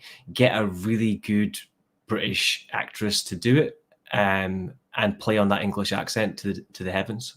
That's what I would do. Yeah, I think that's really good that you're highlighting the identity of the film, because that's pretty much what I was getting at. I was like, how can this stand out from anything else? So I think it's got a really good sense of identity, and admittedly, I need to start reading that ASAP. Maybe for a future MDC, we can have an Ed Brubaker special, because I know he's one of your favourite writers, if not your favourite writer. So that might be cool in future. I've been reading back through everything, so it's a little bit fresh in my mind, because I think I said to you on a previous stream, like Clarence Price was kind of doing a few reviews and kind of being like, why has there not been reviews of these videos kind of done and stuff? So I started reviewing some of the kind of backlog of stuff that I had, and I always want to have read something fresh before kind of reviewing it. So I pretty much have gone through all of my sort of Image, Ed Brubaker stuff, and like Vertigo and stuff. I haven't gone back through Captain America yet, and there's a couple of other bits and pieces here and there that I haven't read. But yeah, probably in the last 6 months or so, I've read pretty much everything Brubaker, so it's quite fresh in my mind. I love the way you say his name as well. Like, I just call him Brubaker. Like I say Brubaker. No, but you just say it in a nice way. So that's okay. That's the way. I just kind of like it. But yeah, for me, Dread 2, I think it just has a much better chance of succeeding now than it did when the first film came out. I think as well, when you look at the untapped potential into that, like I said, the Apocalypse War's a storyline that I read when I was about 15, maybe. And, you know, you could do stuff like Judge Death, the Dark Judges. Can you imagine if the Matrix film existed, but they never showed you what lied outside of the Matrix? That, to me, is what it feels like we got with Dread. We just never got to see this world that they wanted to do. So, sorry, that's probably the worst argument you could make with me, because I wish the second and third movie, The Matrix, was never made. Yeah, no, I don't mean the second and third Matrix films. I just mean, can you imagine if you never understood what was outside of the world? Like, they never showed you the machines or anything. They never had that cool bit with the birth or the Nebuchadnezzar. The thing with the Matrix for me is that you don't know. So when you're watching the first Matrix movie, the whole idea is that apparently he's got out with his human kind of world or computer that he's stuck in, to the real world, which he can then see and, you know, manipulate and do all these different things in the Matrix. And then, you know, he, you know, gets more and more kind of manipulative within that, right? But it's never 100% stated that that is the real world. There's nothing saying there isn't levels within this. There isn't saying that the whole thing isn't fake. There's nothing saying that him getting to become the one isn't just a bug fix in the Matrix in order to stop him fixing the actual Matrix. They put him in this fake little Matrix, let him think he's one, reset him, and then he never causes a problem in the future world. So for me, the greater thing with the Matrix was leaving it open. It's one of those things that I don't want explained. I actually don't like when they try to give me an answer for something that was meant to be an open question. I get where something that should be explained, like for instance, if they were to go and say, do all the things they did in Star Wars, but never explain midichlorians, I would be like, but why is that happening? So I kind of get that. But in the flip side, if you just say that someone has the Force and they've got stronger or weaker versions of the Force because of their ties to it, then I'm perfectly happy with that. I don't necessarily need someone to explain things for me. And as I say, as far as I'm concerned, that along with, I'd say Pirates of the Caribbean, I don't watch anything past the first movie because I think they actually ruined the stories. They're okay for anybody else, but I think they ruined the original premise, which was left open to your imagination. So if you're saying that the original Dread movie left it open to your imagination, I'd say that's a good thing. And I'd probably say you don't need a second movie as my counter argument. No, and you know, right, like I don't watch the second and third Matrix. I watched the highway chase because it's fucking cool. Like I like the highway chase. There's bits from the second Matrix films that I really like, and I really like the third and final fight. I just don't like. It's like, to me, it's like having the nicest sausage you can imagine, but wrapping it. Watch where you're going with this now. Vegetarian bacon and tell me it's a piggy in blanket. It's not. Like you wrapped it poorly. You've ruined the entire thing when there's something really good in the middle. So. Yeah. What my Matrix argument is, imagine that they just went, oh, there's machines that are taking over, but we're not going to prove any of it. Like, I like that bit where Morpheus was explaining the world. I like that. I'm not talking second and third Matrix films. I'm talking the stuff in the Nebuchadnezzar. You know, kind of, oh, there's this world outside. Like, do you remember that bit where they first turned off all the lights and like, we've got this EMP bomb and you're like, what on earth is going to happen here? That's the bit that I'm talking about. Like, if they only would have kept Neo in the Matrix, it's the same as keeping Dredd in one building. Like, there's a world, and I want to see he freaked out by this world. What about if Judge Dredd couldn't take control of all the world? Like, of course he could take control of one building. He's Judge fucking Dredd. Like, if he could take control of one building, he doesn't deserve a sequel. So the first film didn't really do a lot with him, and I think the more interesting stuff lies in that outside world. I guess to kind of retract the Matrix thing very quickly, I would say it's kind of like imagining Harry Potter just got a letter to Hogwarts and you never get to see Hogwarts. Yeah, okay. But that Matrix argument is one of them that I'm like, did I bury that enough?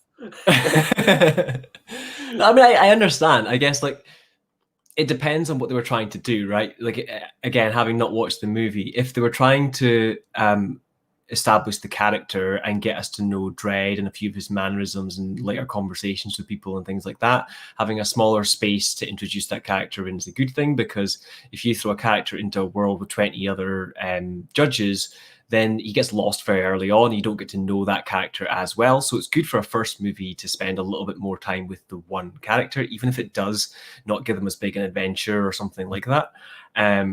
But I think you are right. When you then go on to expand that, you have to potentially introduce more of the world, maybe introduce a couple more judges, maybe have someone argue with him, you know, so another judge takes a different side or something to him and he's got to overcome that. And it becomes more about how he interacts with the world rather than just getting to know him. From that kind of side. Not knowing enough about how the judges came about, I don't know how much of the world impacts his character directly, or if his role is enough of that. But yeah, I guess like that's how I would take your argument overall. I don't know. I think we're going to hit a little bit of a stalemate with this one, because I think with you pitching a new movie and me pitching something that already kind of exists, they're a little bit kind of different concepts. We could have. I should, admittedly, I'll hold my hands up. I should have ironed out this concept a lot better. Like, I can't say this is my first vodka. I'm not going to lie. Today. So yeah, I don't know. I would call a draw. Both great ideas. Both great ideas. We'll definitely iron out a lot of the questions in future. It's like I said as well, just whilst I'm on the topic, like I'd kind of like it if eventually I could be like a moderator on these, and you know, I have like yourself and maybe maybe Black Paul if he wants to come on for one of them, and like kind of work as sort of a mediary, and I can go, here's a question for both of you, because it's kind of weird both giving the question and also providing the answer. So it's Friday. We'll just having a laugh. Let's just it'd be good. I said it'd be good to do it as like a judge type thing. I think as we were kind of discussing a little bit before, I think if you were to do it as a game show broadcast, that with no prizes. Yeah, well, but I mean, it's not your normal just kind of like light chat with the audience and everything else. It is specifically a game kind of show, and therefore you don't have to concentrate as much on answering every question. It's just about putting on the show. Yeah, like I said, I kind of just wanted something that could become my own thing as well. Like, just come on and ask a weird question, give a weird answer. Like I said, I'm hoping people are enjoying it. If I could greet... Oh, wait, we've got some before that. I'll come back to Streakozoid. So we've got The Darkness as a suggestion. There was a game of that on PS3 that I have really fond memories of. I don't know if it was crap, but when like a game might have been crap, but you played it that much as a kid that you don't care? Darkness is definitely that one. Oh, what do you think Darkness about Green? Darkness was part of Witchblade, right? I'm pretty sure Darkness was part of Witchblade. Yeah, definitely that universe, isn't it? But that game was pretty cool, I think, if I've got that game. Green Arrow, I think it could be cool, but I think people are a bit disenfranchised after the TV show. So I think it might be a little bit too soon. Like, I haven't watched all the TV show. I dropped off about season 4, I think. And I think a lot of other people did as well. So maybe 5 years from now, it'd be a good idea. The problem with Green Arrow is for them to do it right, they would without it feeling like Batman. They would have to tick off a lot of people, because Green Arrow is not a PC character. And he would say a lot of things on the street to people which you would not want to hear him say, but he has to because he's Green Arrow. And whether or not it's opinion against some person, I don't know, having abortions, or whether or not it's just he doesn't like someone's look, or uses like a phrase, like calls someone little bird or something rather than calling her like lady or something like that. You would, to do Green Arrow properly and bring him back as he should be, they would probably, I mean, it wouldn't be dark in that kind of sense, but it would probably annoy a lot of people with the un-PC side of it if done right. Yeah. But it comes into that, just stay true to the character, or, do you do something that's more marketing friendly? Because, like, as fans of this stuff, we always want the characters on screen. Like, as much as I love Hugh Jackman, I'm like, was he really Wolverine, though? Like, he wasn't Canadian. He wasn't short. I mean, like, I think if you have a Green Jackman Arrow movie, he has to be different enough from Batman. So in a movie, I'd say has to be true to being Green Arrow. In a TV show, like they've done with everything, they made Supergirl into Superman, and they've done so many other different things.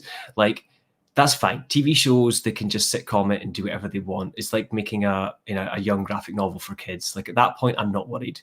But if they have Batman movies, you then can't have Bat Arrow. You have to have Green Arrow as he should be. Full goatee, older, with all his quips and everything. I agree with that one. I8 Fairyland animated R-rated movie. I haven't read that yet. Is that the Scotty Young book? I8 Fairyland. I8 Fairyland, yeah. It would need to be animated, though. Yeah. He said animated R-rated. I said in a chat with Blackpool, I think that would be an amazing franchise for a game. Like to make a massive sandbox and actually set the premise, which is the premise of the book, which is that basically a kid gets pulled into Fairyland and they're normally given a task to collect 4 or 5 different things, get this key and leave Fairyland. And they normally do that in like a 2 to 3 day period. But Gertrude, the character in this story, gets stuck, gets pissed off, and doesn't age, but she's essentially there for the equivalent of about 20 years. So she's about a 40-year-old or whatever kind of roughly girl by the time she kind of leaves. And she's getting drunk and getting angry and bashing and killing things and like whatever else. And I just think it'd be an awesome sandbox-based game because there's no actual swearing in it. It's all like fluff and duffins and stuff like that. So kids could play it and do the light stuff, or you could go in it, as an adult and just smash the hell up in the sandbox. And I just think it could be a really, really fun premise because it's this bright, kind of colorful thing, but it's also got that opportunity to go like, full kind of Family Guy, South Park crazy if they wanted. So yeah, but I'd have it full 3D, full sandbox like world. I wouldn't like cheap out on it. That sounds like one I'm going to have to pick up now. It's really fun. At least the first hardcover. I mean, it does repeat, if I'm totally honest, a little bit of the ideas in the second hardcover. Yeah. As it kind of runs to the end of its story. But the first hardcover alone is amazing. I think everybody should read it. Oh, thank you, Comic Board. Thank you, Blackpool. Cheers for all the love and the support. Should I buy the Warren Ellis James Bond books? I'm tempted to. I'm from England. I feel like I kind of have to. I personally preferred the Percy stuff of what I've read. Just if you want my personal take, I read a few of them in trades: the Ellis, Percy, and I want to say somebody else. And all of the three, I preferred Percy's stuff. But I'm going to say again, just to reiterate, if you want a good spy book, buy Velvet. Don't buy Bond. It's a better book, and that's from somebody who loves both. I've watched all the movies. Who's your favorite Bond? I mean, having grown up in that era, it's going to be Pierce Brosnan. He's mine. Like, GoldenEye's, I don't care what anybody says, GoldenEye's a fantastic film. Like, that bit with the tank, oh, it's so good. I just love the bit off the dish where when he's like, for England, James, and I was watching it with my dad, the very first time I ever watched it, I'd never seen the movie before, and he says, for England, James, and I turned around to my dad and I went, nah, for me, and they turned around and went, no, for me, and I was like, yes! It was like the perfect moment in that film. That's got such a cool opening there with him jumping off the, you know what I mean? The diving off the thing, yeah. I'll go watch that tonight now that you've mentioned it. I want my Hellboy 3 with Ron Perlman. We all do. Like, did anybody watch that Hellboy reboot last year? Why did they do that instead of a Hellboy 3? Who did they think was going to be more happy with a Hellboy reboot that was just bad than an actual Hellboy 3? Baffling to me. I think some people become so kind of I forget what the word is, but like kind of associated with a certain character as well, that in some ways, like, that's the best way to have them. Like, they done the whole like Lord Draken stuff in the comics recently, obviously, as based on like Tommy. But off the back of that, he actually done all the promotional work with them, got in full costume and makeup, and actually did it for like the promotions. And I'm like, that's so cool. Like, he actually played like the full thing through. Like, how many actors actually do that the whole time, even if it is like 20 years later, you know, like they come back and do that character. I picked up Command and Conquer recently, the remakes for it, and there was a little like video that comes in at the start, and it's the guy who originally plays like the evil Commander Kane that tells you welcome back at the start of the game. And I was like, dude, like, it's the little things, man. It's because the Green Ranger actor is Jason David Frank, and he's just such a good dude. Like, he loves the Power Rangers community. Like, there's been times, I don't know how much people know about the chronology of Power Rangers, but about the time of Power Rangers Dino Charge, viewership was dropping off because it had gone to Disney. They were filming in New Zealand. It just looked differently. And that's why Jason David Frank, like, obviously he's friends with one of the producers still. And he was saying, like, oh, we're trying to come up with something good. And, you know, they were just toying around with ideas. And it's like, yeah, I'll just come back as a Ranger, like, 12 years later. And he kind of saved the show. Like, he loves that brand. And admittedly, it's one of them, he can't really go outside of Power Rangers, but Power Rangers needs him at the same time. And I know there's a lot of people who are annoyed by Tommy, but he does a lot for that franchise. It was one of those things that apparently when they originally killed him off as the Green Ranger, the plan was he was only supposed to be in it for like 4 or 5 episodes or something, as the Green Ranger killed off.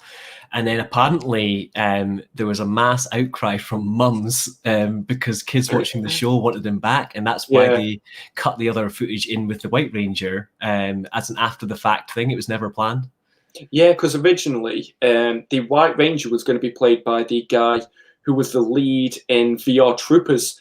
And they actually filmed stuff as him. And then he was originally meant to come back as a Gold Ranger, but then they wanted Jason back. And then they took Jason back, as the permanent Gold Ranger. Like, he got done dirty by Power Rangers. And then, but VR Troopers bangs, I'm not going to lie. Like, I love VR Troopers. As much as people kind of like diss those stuff, I love Beetleborgs and VR Troopers. I thought they were both really good.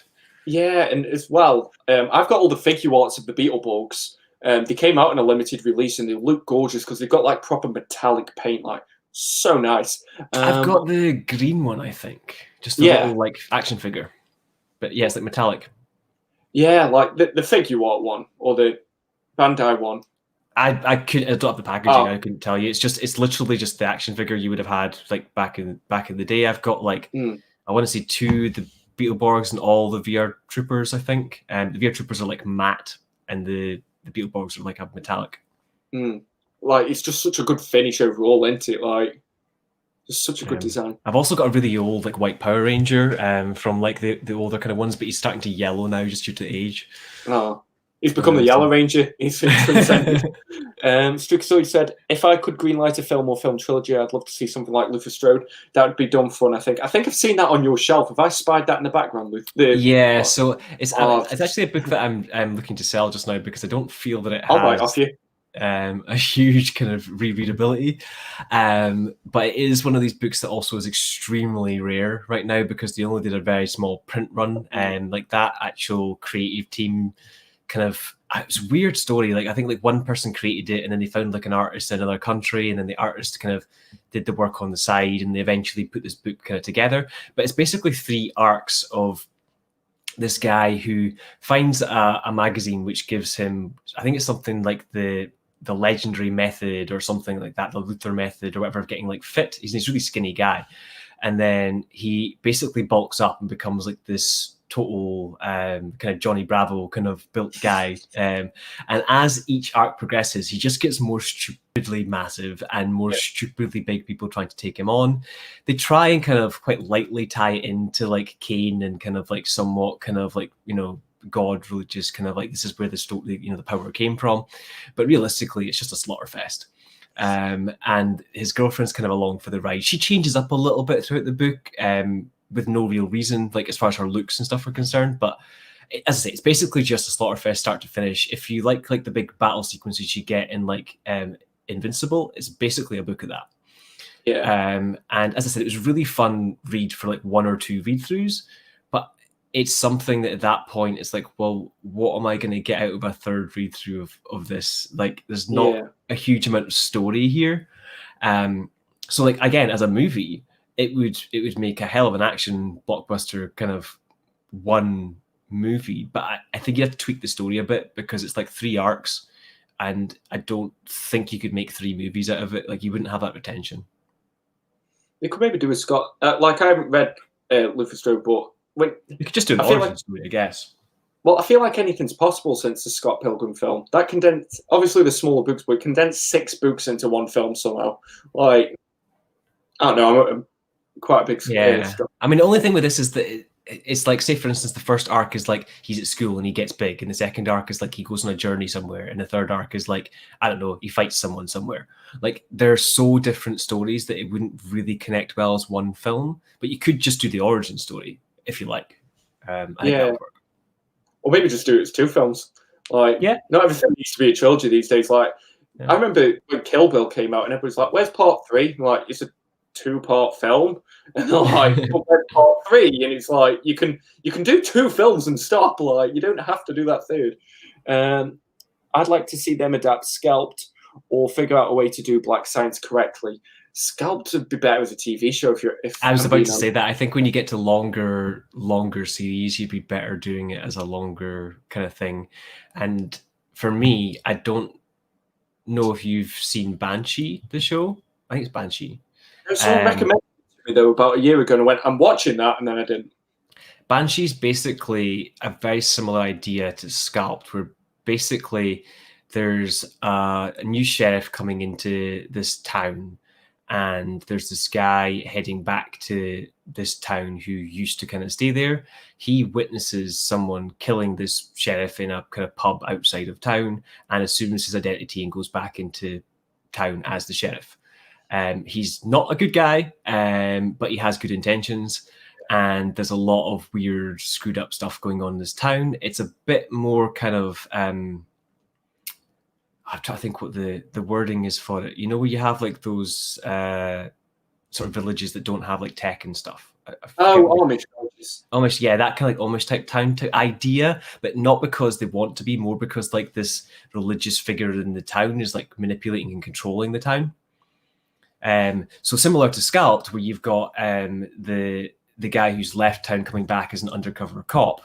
So again, he's a little bit hidden. They don't know who he is. and there's like the head chief guy who's like running the town or running the main casino and stuff going on in Scalp. And again, it's about him undercovering all the corruption and trying to resolve things. And ultimately, in both stories, it's about the fact you can't fix everything in life, you know, as far as that's kind of concerned. But they're both really, really dark, you know, screwed up stories that don't necessarily have light at the end of the tunnel. And I saw Banshee first. It was something that a friend at work group maybe, you know, recommended to me 3 or 4 times across a good couple of year period until I finally watched it. It is a good few seasons, but it's really good.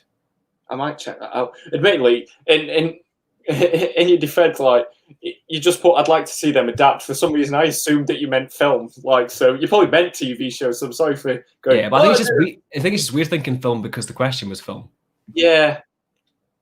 But yeah, TV Black Science. I personally just didn't connect with Black Science. I get why people do, but I just don't get on with like Southern characters really. I wonder if anybody would ever have the balls budget to try and adapt Saga. I reckon Saga would be good as a game. Like I said this in my top 10 video games. Saga would be good if they adapted what No Man's Sky was meant to have been. You know, this, you can fly to any planet, you can do this, you can do that, and just give you vague objectives. Maybe make it a bit cat and mouse. So, you know, you could be the hunter or you're the hunted, and you've got travel across planets, stuff like that. Like Dead by Daylight on an intergalactic level. Just imagine it, like, and call it Saga, and I'm going to buy it. You know, each world. I think with some things, people need to also not be afraid to do it animated.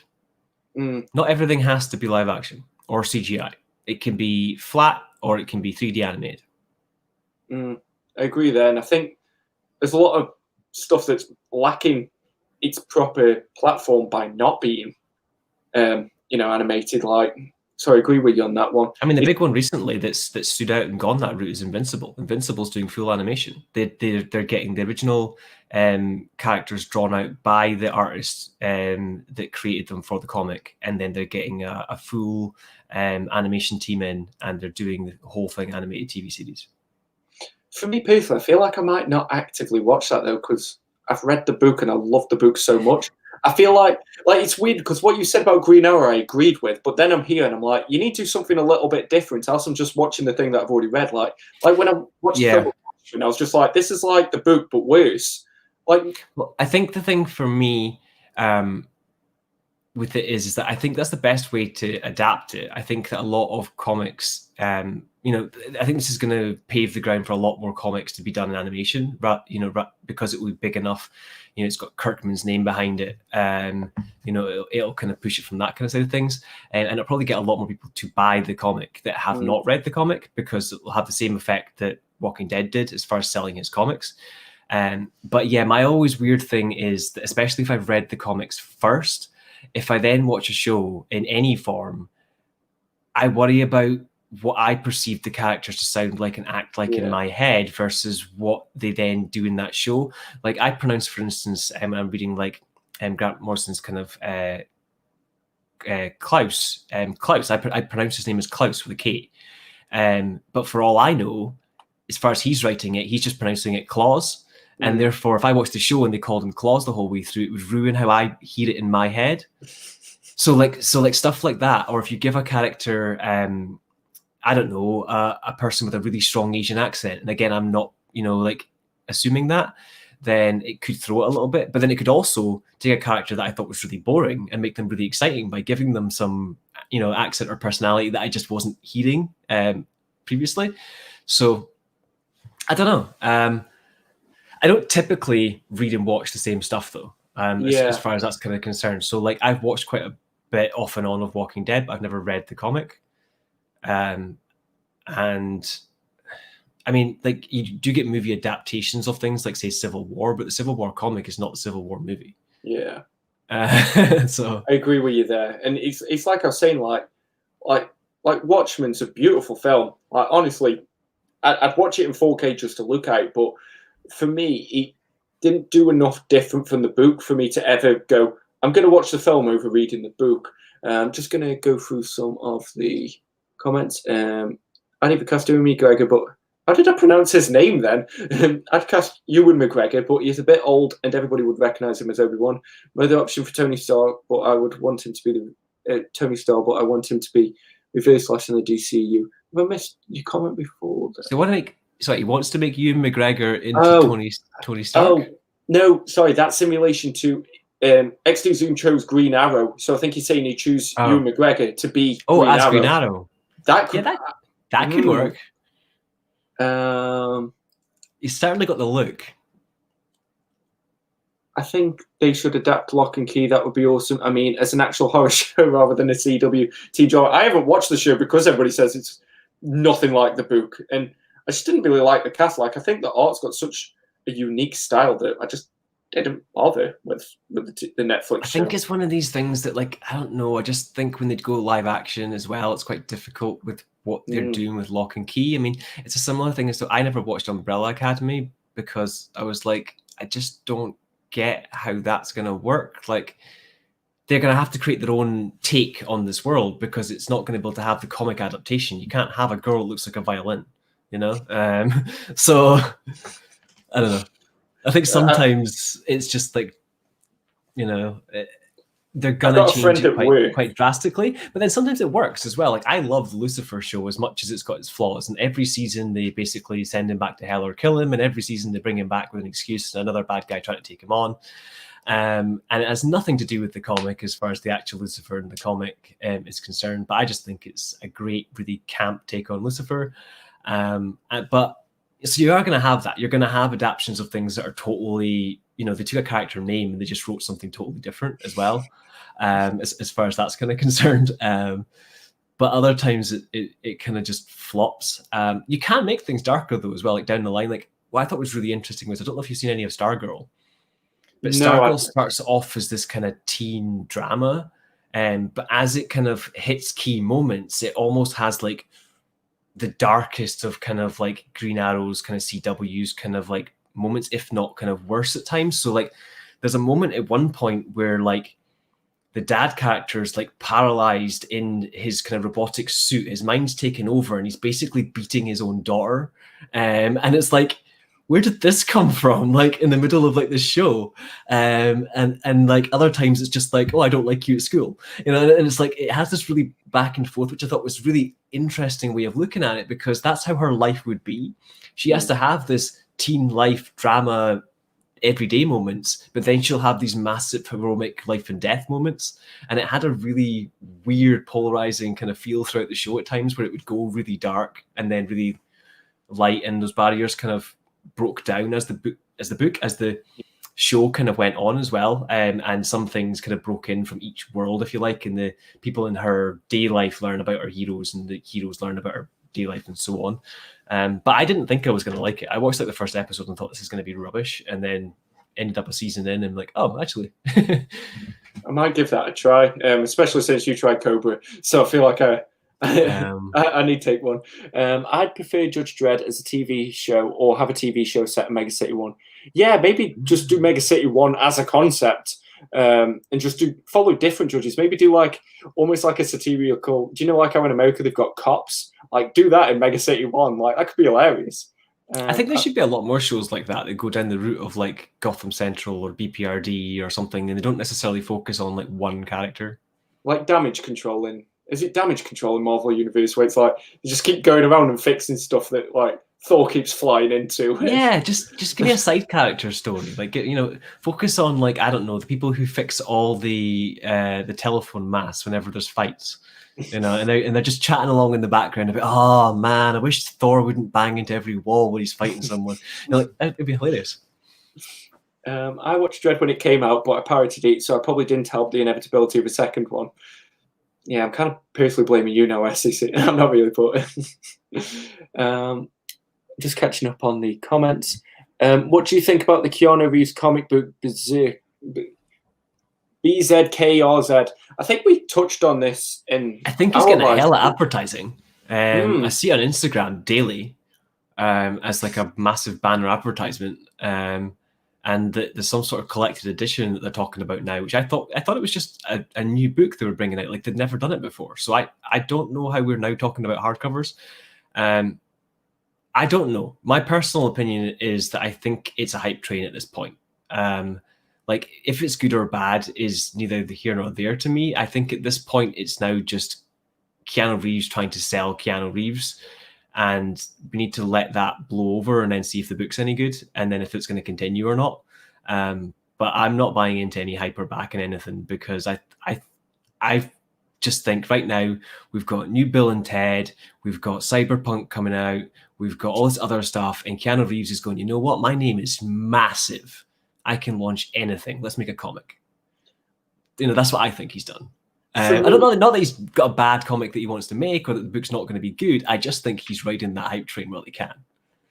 For me personally, I don't think that's Keanu Reeves' choice. Like, he seems too humble and too nice of a guy to be like, I'm Keanu Reeves, buy my book. I think it's more, he went up to Boom, because this is Keanu Reeves. He could go up to DC, he could go up to Marvel and be like, I have an idea for a book, and whichever publisher he went to, it would sell. I think he was like, why would Marvel publish a Keanu Reeves independent book? Like, it would have to. Because it's Keanu Reeves, it'd sell. Yeah, I know, but you just wouldn't do that. You would approach Image, Dark Horse. This is what I'm saying. So for me, I don't think it's Keanu Reeves advertising himself. I think it's more Boom have gone, shit, we've got Keanu Reeves, put it everywhere. And I think, for me, I'm not saying that it's him advertising it. I'm just saying that I think the reason that he's maybe agreed to it, or agreed to somewhat his likeness being used in it as well, is that he knows that he's selling right now. Despite not necessarily being a cash-in guy, he is a businessman. He does have a lot of money. He owns like a motorbike company and things on the side. He's not he's not akin to not making money. I mean, I'm always surprised with the different businesses that he's involved in, because I was watching a video, it was about a year or so back, about motorbikes, and I was like, oh, it's just Keanu Reeves talking about some motorbikes. No, it's Keanu Reeves' motorbike company. I was just like, okay. He's always in something. As I say, this is not saying there's anything bad. My personal thing is that the buzz is so big right now that I would just take a little bit of a step back. If you've got something else you're focusing on or want to get that. Don't worry about this. And his name is big enough that this will stay in print, whatever it is. Yeah. And for me personally, I don't understand why it's a Kickstarter. Just make it a book. Like it's like you said, it'd sell anyway. So for me, it just seems a bit. Yeah, I mean, that could be your Keanu Reeves element of he doesn't want to invest in it because he doesn't know if it'll sell. He doesn't, maybe he doesn't think his name is big enough, but they do. He's such a cute guy, though, isn't he? Like, but then some people just want the initial investment, like, because the first print of something, making all the dies and all that kind of stuff, is what costs the most money. Once you've done the first print, you can print as many as you want, but you need to get that first keys and dies and stuff first. So, a lot of people, even that have money, do it through Kickstarter for their first print. I mean, Postal did that, and they'd already sold trades and singles. I had a look through the backers after you mentioned it. I was like, oh. Like, I specifically got my copy out for that. Yeah, it's cool. Strikazoid, controversial. I love the second and third Matrix. Love's a strong word. I don't even love myself most days. I admit they're very flawed and nowhere near the perfect film the first one is, but there's some great ideas in them. Yeah, there's moments I really like. Like I said, the motorbike chase on the motorway, the final fight, like, it just feels like a swing and a miss a little bit. This is the thing, though, I'm not by any means saying there isn't good moments in a bad film, or in a film that I don't think needs to exist. All these moments and some of these things are things that people would have imagined themselves or come up with, or maybe thought of different things themselves as to how that kind of goes. The problem for me is that a good moment for one person maybe isn't a good moment for another person, and by leaving it open to imagination, everybody gets their ideal moment. Whereas if you give us a sequel which isn't good or isn't perfect, then only some people get the bits that they like, and other people are stuck with a story they don't like. So that, I guess, that's the balance, especially in something that's supposed to be about opening your mind and thinking yourself. If it's about a story that, here we're going to tell you some story about something that happened in feudal Japan, and this is exactly what happened in the history, then sure, give me every little detail, because I can't argue with that. But if it's supposed to be like, you could be in the Matrix too, how do you know you're not just on a further level up in the Matrix? Then I kind of like it left open. Like, I think it's kind of similar to, it's almost like Star Wars syndrome. Everybody wanted a Star Wars prequel. They got it, they didn't like it. Then everybody wanted a Star Wars sequel. They got it, they didn't like it. Sometimes it's better to not get the thing that you want than have it and it be awful. Like, well, that's the Firefly thing for me. I think Firefly has only been as popular as it has because they didn't bring out a further season. For me, the movie wasn't that great. It was good, but Serenity? Serenity. Yeah.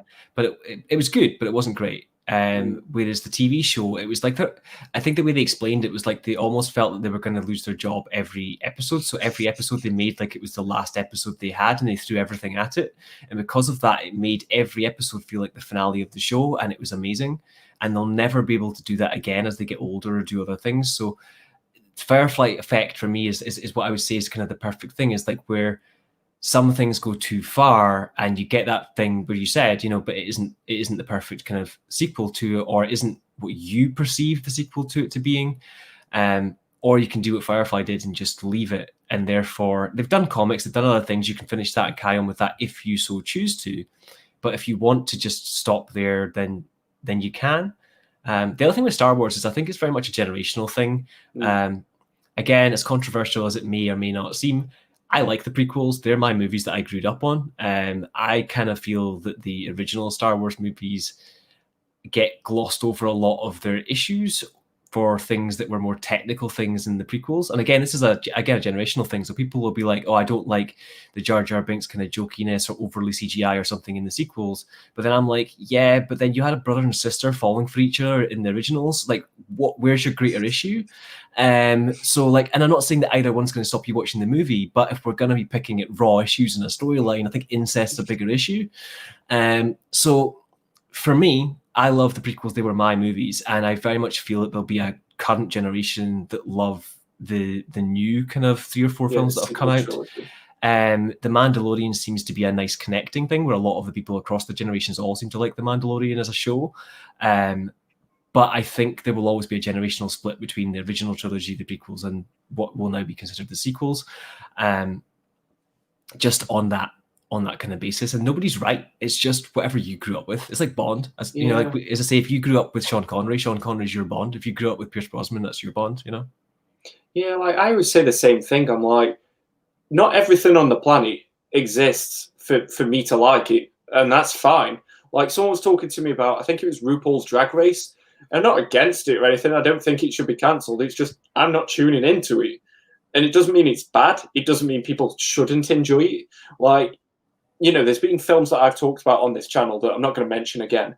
But, I have my opinion on it. And if other people like it, cool. I'm not saying delete the movie of it. Just enjoy it. Like, and that's the thing that you've got to remember. And we find really hard as people who critique things, especially as someone who does things on YouTube a lot and talks about stuff all the time. Like you are a very critical person of things, even though you're trying to be positive. And you're gonna compare the original medium to how things are, how that changes and stuff. But yeah, you have to remember that ultimately, having the Green Arrow, say, TV show doesn't stop you having your older Green Arrow comic that you had. That still exists. You can still stop at whatever point you want and enjoy the story that you enjoyed. There's just now another story that someone else can enjoy. Yeah, and that's the biggest thing. I mean, would I love to have some of the things true to the absolute comic? Sure, I would. And probably the closest we've had to that was the Winter Soldier movie, where other than switching the plane for the train, it was pretty spot on as far as the comic was concerned. As a Brubaker fan, that's awesome for me. But like, not every movie is going to be that. Civil War obviously wasn't. Iron Man obviously wasn't the original origin of Iron Man. It's how they wanted to tell it for that movie, and that's fine. I thought it was really good with all the AC/DC tracks and Iron Man by Sabbath and stuff in it. I thought it was a really well done take on Iron Man, which, if they'd done it true to the comic, might not have been as fun. So, just going to scroll through some of these comments. Don't want anybody to get to make some people moderators. Yeah, it's probably not a bad idea. I am awful at balancing comments. Definitely enjoying the questions and discussion. I'm glad you're loving it. I'm with Black Paul. This is some great discussion. Mad Dog, I think you'd really enjoy I Hate Fairyland. It's such a fun ride. It's like I said, I'm probably going to end up buying about 4 extra books as soon as this is done. I've got no kind of willpower. I know it's never going to happen. I am not here to FOMO anyone into buying books. It just happens all the time. Well, I actually quickly just I've been recording my shelf tour, and I was going through it all, and like towards the end of it, I was like, crap, I'm gonna have to say at the end of this that this is not a FOMO video. I know that half of my books are out of print, because I buy like say the hardcovers rather than like the omnibus of certain runs. So I've got like the Ex Machina 1 through 5 OHCs and stuff, and I bought them over like a 6-month year period, hunting them down. But it's going to appear to anyone looking at my collection like I just have this ridiculously expensive collection that I just bought off of someone on eBay or something, and I didn't. So yeah, I think it's quite funny because I'm not intending in any way to be like, come and buy all this really expensive stuff. You could if you've got the patience, you can get anything by just waiting it out. Yeah, like everything comes back in print eventually. I've got the Ex Machina hardcovers as well. I think they're just more manageable than that. Even not in print, someone will sell it at some point. I mean, I don't think I've had anything that's went more than about a year. And then the other thing that like you actually noted to me, which I never thought about doing, but I've done on eBay, was like contact people. If something sits there for a long time, they also want to sell the thing. So if you contact them and be like, you're got a price of 150 quid, I'll give you 100. Would you take that? It's been sitting here for 6 months. Then they might actually give it to you for that anyway, and stuff like that. And so you said you were doing it on like Amazon or something, which I'd never thought to do. But like things like that, like again, be an opportunist, like contact the person, have a conversation. If they've got a bundle of 4 books and you only want the one, ask them. Yeah. Because you're the one that makes your collection happen. And if you can make yourself get a book for a tenner rather than make yourself get a book for £70 by waiting a few months and asking a question, then I always say as well, and this year so far has proved it. I can't remember who I heard it from, but they said if you sit in a barber shop long enough, you're going to get a haircut. And I think that's the same with books. If you just wait for a book long enough, like you just said, eventually it'll turn up. Like the Colossal Conan is probably the holy grail of holy grails for me at the minute. 3 have showed up. They're just £500+, and I'm like, that's a month's haul on one book. Not happy with that. I don't need it. I'm not going to read it immediately. If I spent 500 quid on book, I'm probably not even going to open it. Like, I'd be scared of touching it. Like, do you get what I'm saying? Like, that's too much. That's the thing. So you got to search for it. So I managed to, most recently, I've been hunting down Saga. And the last book I had to find was book 7. Their rare books, I believe, are 4, 5, and 7. 7 being the most rare, which I've only ever seen on eBay since I've been searching for it, for 200+ as a kind of price tag. And that's used and sometimes even dinged and stuff like that. I found a book reseller charity or something just a few days ago now that actually listed it. It was dinged, but actually listed it, I want to say, is like £25 or something like that.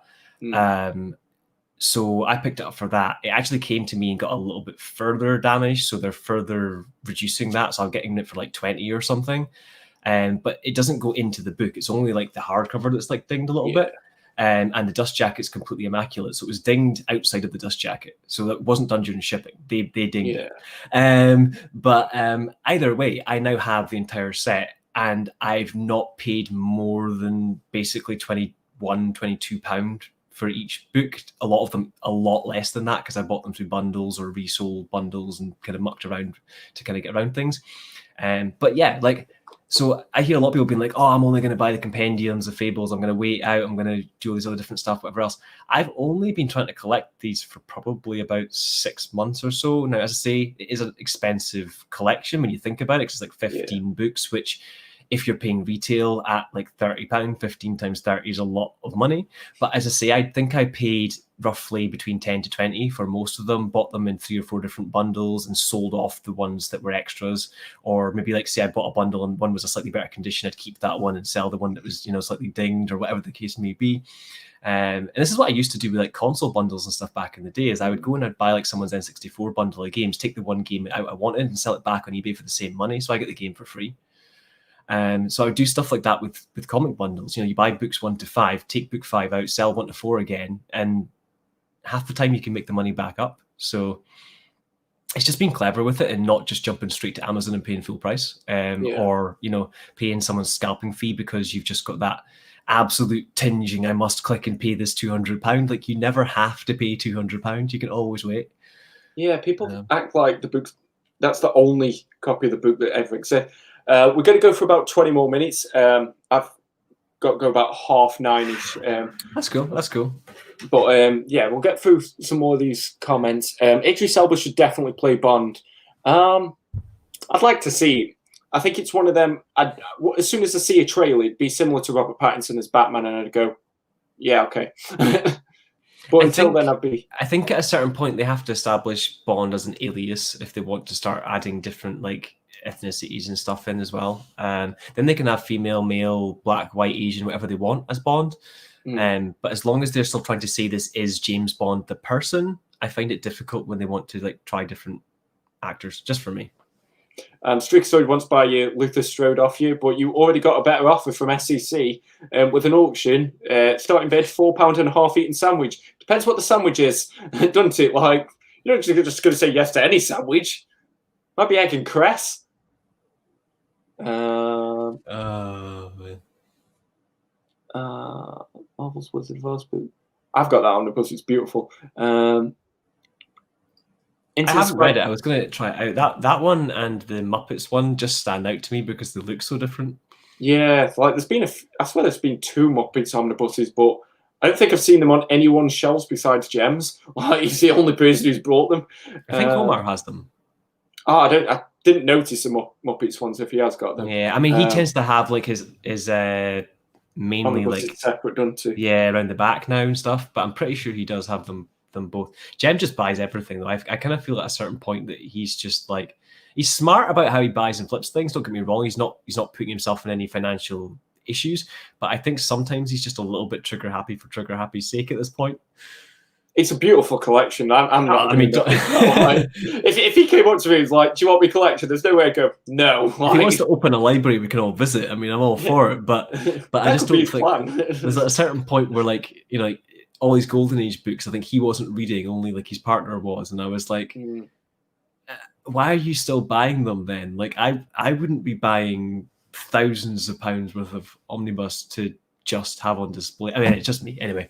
It's like he does have an amazing collection, and I do love the statues that he kind of gets, because there's no way that I could even find the space for some of these like £1,000+ statues. Such a beautiful house he's got as well. Into the Spider-Verse live action would have made more money, but being animated made it more unique and paid off for the long run. And I think it helped separate itself from any other kind of Spider-Man property at the time. I think it's a smart move to go animated, and I think it's been given some legs since then as well.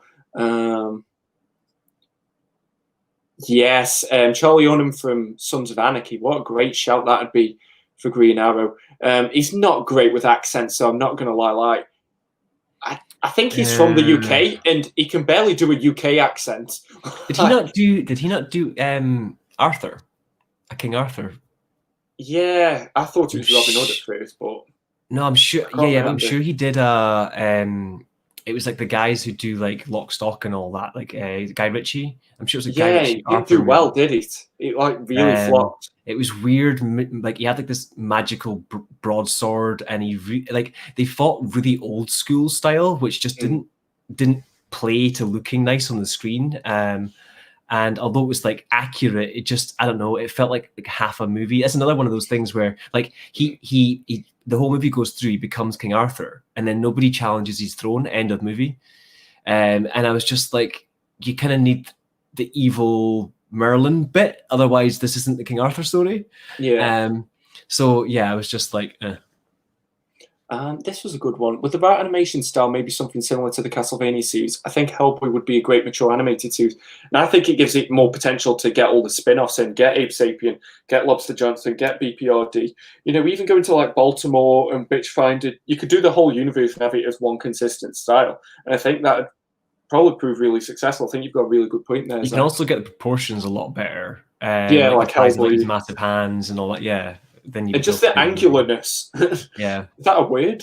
Like, there's always certain feels about certain things that I just think that you lose sometimes when you put into like a live action kind of format, because inevitably with most live action formats, they wear a costume or something for a while, the costume drops away, and eventually we're just watching an actor playing a role.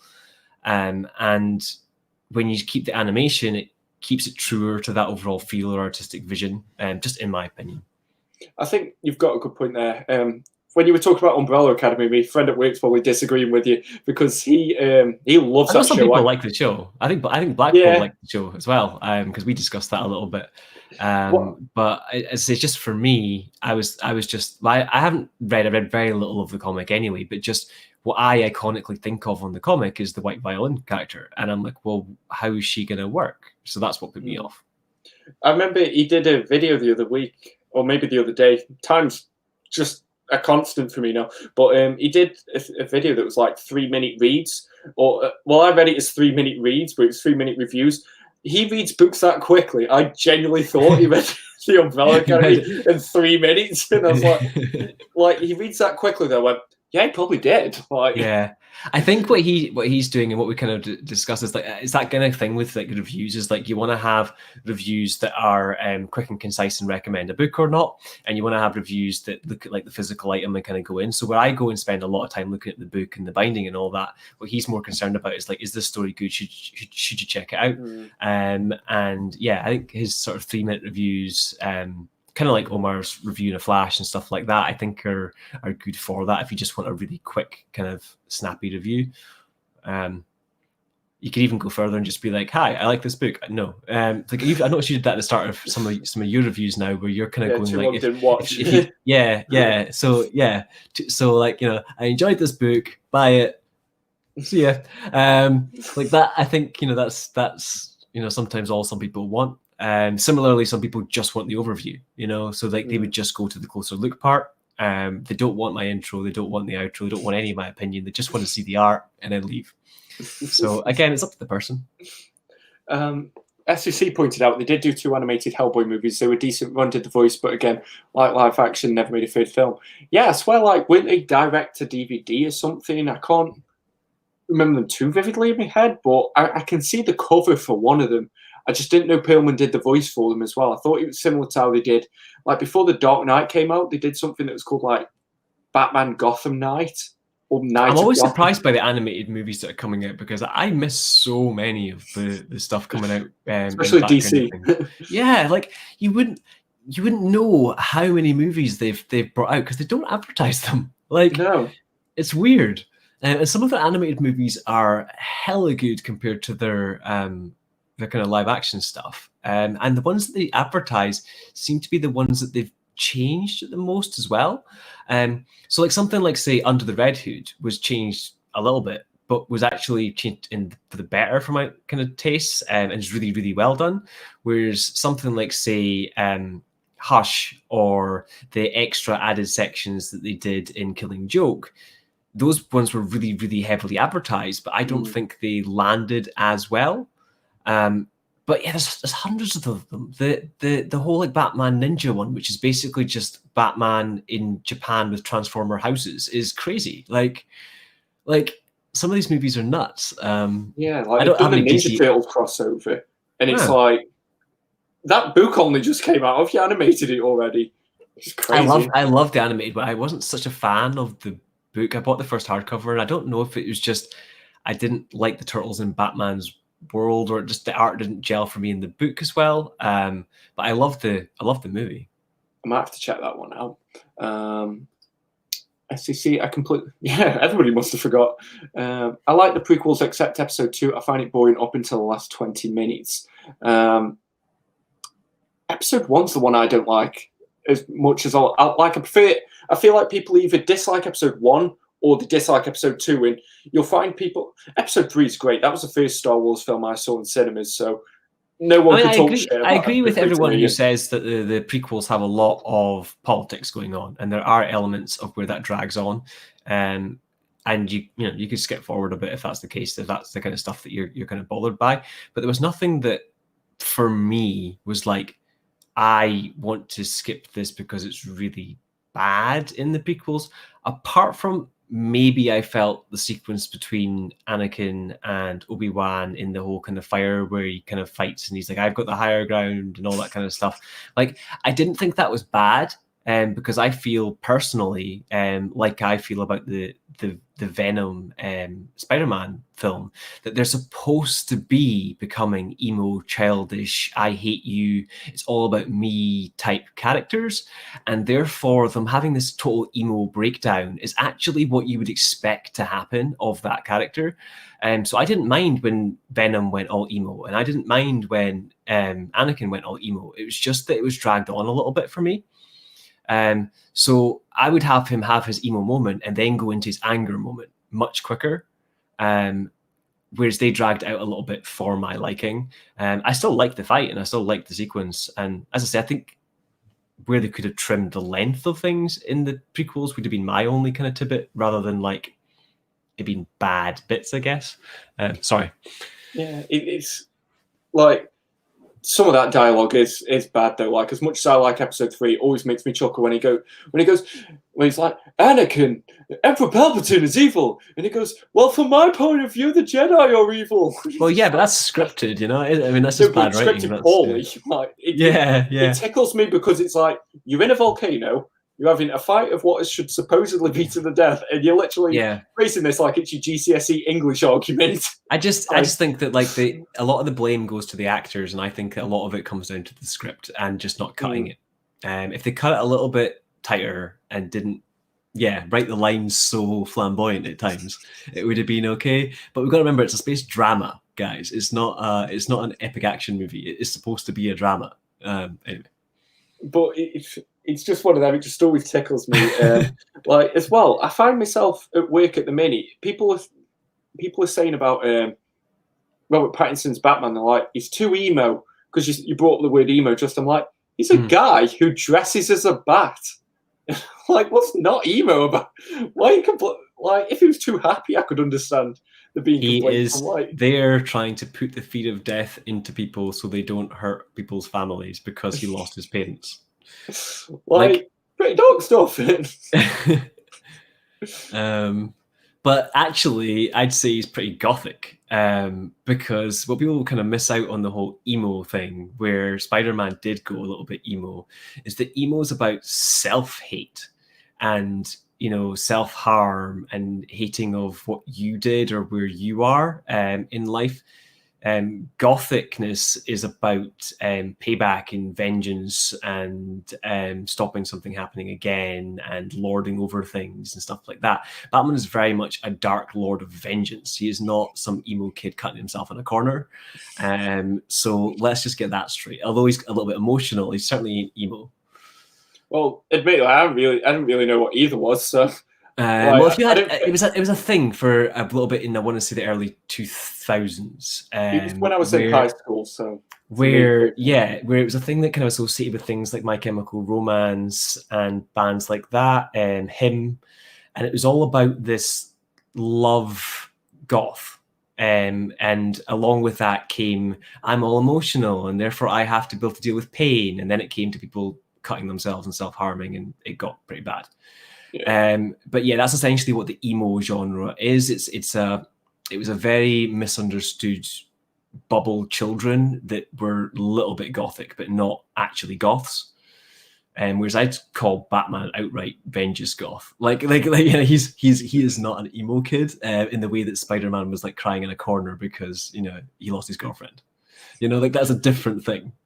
Admittedly, though, in high school, I was so unpopular and uncool that even the goths and the emos, who were like, you know, quite, in my school at least, quite low at the bottom of the hierarchy, even they wouldn't let me in their group. like I couldn't fit in anywhere at school, so that's why I don't know which either was. Both of them were cooler than me in school, so... I don't know, I think groups are different in school. I mean, like, growing up, I don't think I fit into any specific group, not because I didn't fit in a group, but because I didn't really stick to one. So like I'd have a group of friends that were, say, all skaters one minute, and I'd have some other friends that were maybe like into, I don't know, playing an instrument, and I'd have friends that were like in certain classes that I knew and stuff. And I actually found it quite difficult because for me, a lot of my juggling of friendships was being able to be with friends with two people that didn't necessarily like each other. Yeah. So like I would hang out with somebody who in the greater society of the school was considered actually one of the biggest losers, but I got on with. And then I'd hang out with somebody who's to be in a more popular group, but we would just talk about different things that we were kind of into. So I always found the school dynamic thing really, really weird. I also had neighbors that would do the similar thing with me. Like they would hang out with me locally, but they wouldn't even like look at me sideways at school, stuff like that.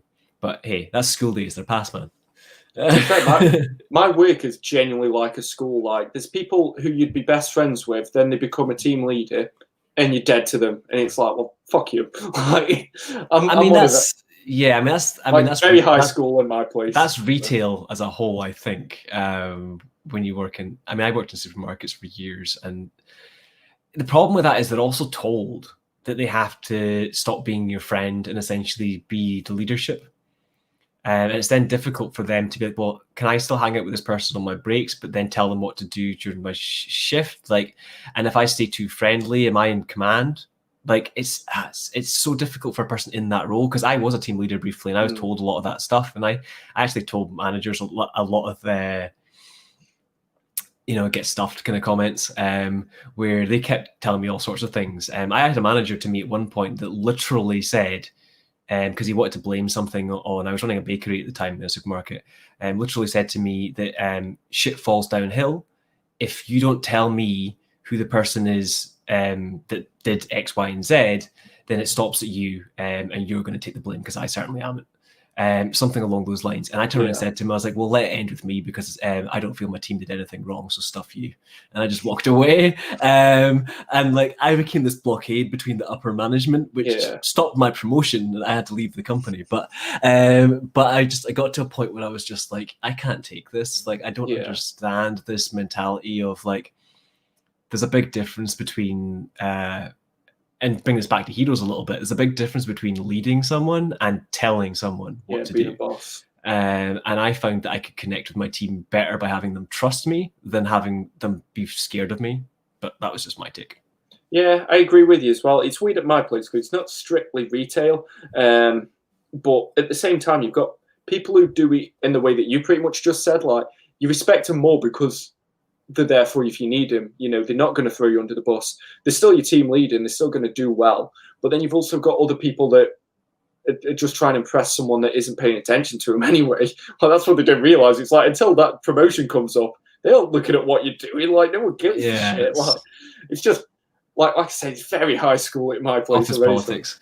But yeah, I mean, I try not to care about that kind of stuff. I just do what I do now. Like I play computer games and stuff on my lunch breaks. I take comics in. I do my thing, and I find that people actually now come to me. So rather than like being excluded from somebody else's group, you now create your group. So you've got 2 or 3 people that are coming to you and asking you about comics. So that's what I do. Decent. I just cry in the toilets on my break.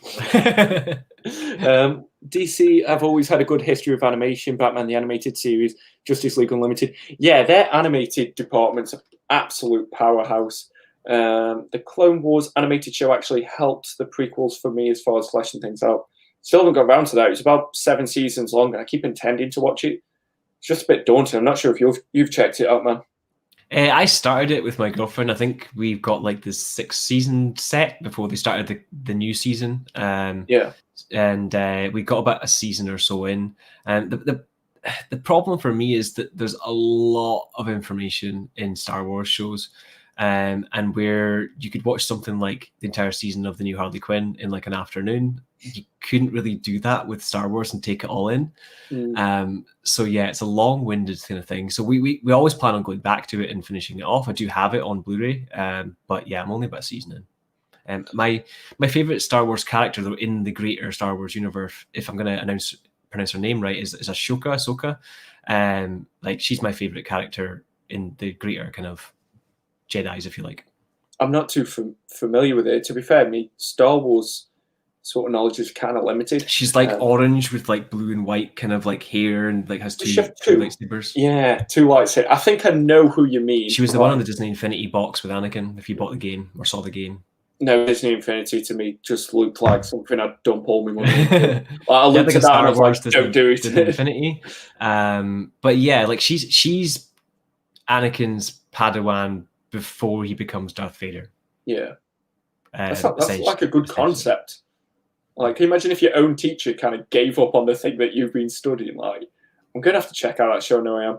And Strixoid said that the 2D Clone Wars cartoon is amazing. And he also said it's created by the guy who does Samurai Jack. So, like, I started watching Samurai Jack. I'm really enjoying it. You can tell from his icon that he loves Samurai Jack. So, definitely comes highly recommended. That's something I've watched off and on. Yeah. I keep intending to finish it because that last season just looks amazing with him standing in the rain and everything coming down. Like, I just want to get to that bit. Missing an FCC comment. Yeah, the 2D one is great, but unfortunately made non-canon thanks to Disney.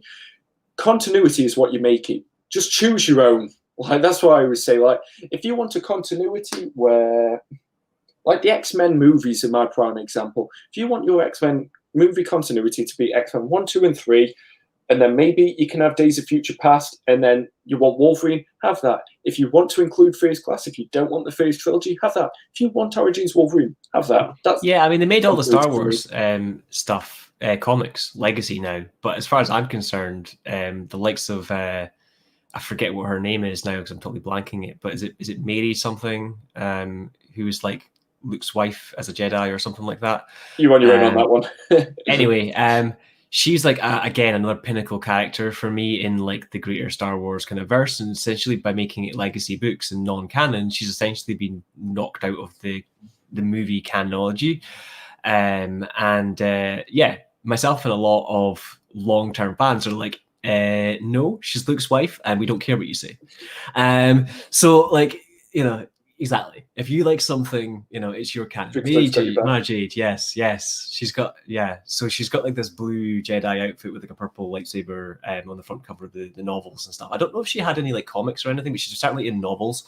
And yeah, she's a massive part of the greater Star Wars kind of universe. And in some ways, she should have been the character that Leia was in the sequel movies, where she's like this general type leader.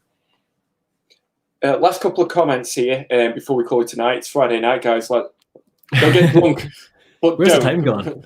I know, like, we've been on 2.5 hours. Like, we were saying, like, people do 4-hour live streams. It's like we're over halfway through. We'll have to do one for like charity sometime, and like, I don't know, maybe if you play Injustice, could you imagine if we could do like an Injustice live stream for charity? I don't know. Just spitballing ideas there. The prequels had better world building and a better general story arc than the sequel trilogy, but as films, they were absolutely awful. George Lucas should have not directed them himself. It's like you were saying about The Matrix, so like, there's bits I really like in them, and if you tell me I can watch a Star Wars film, there's about a 50% chance I'm going to choose Revenge of the Sith, because that was the one I saw in cinema. Like, that opening space battle to me, I remember when I just heard the drum of war, and I was sitting with my dad, and then the like planes fly over. Yeah, and I mean, like, the big thing with a lot of Lucas things, and that era as a whole, you know, even like Back to the Future and stuff, was they were theme tune heavy. You know, whenever you heard like the start of anything, if you heard the start of Indiana Jones, if you heard the start of like Back to the Future, it's like dun, dun, dun, dun, dun, dun. Like, you took the tiniest bit into the background of like a scene, you would get hyped immediately. The same with like Star Wars fights and stuff. They didn't have to have a fight; they just have someone walk around a corner, and then the Star Wars music starts kicking in, and you're already hyped. Nothing's happened, but you're hyped. And like that's the thing with those movies, is like they always kind of have that.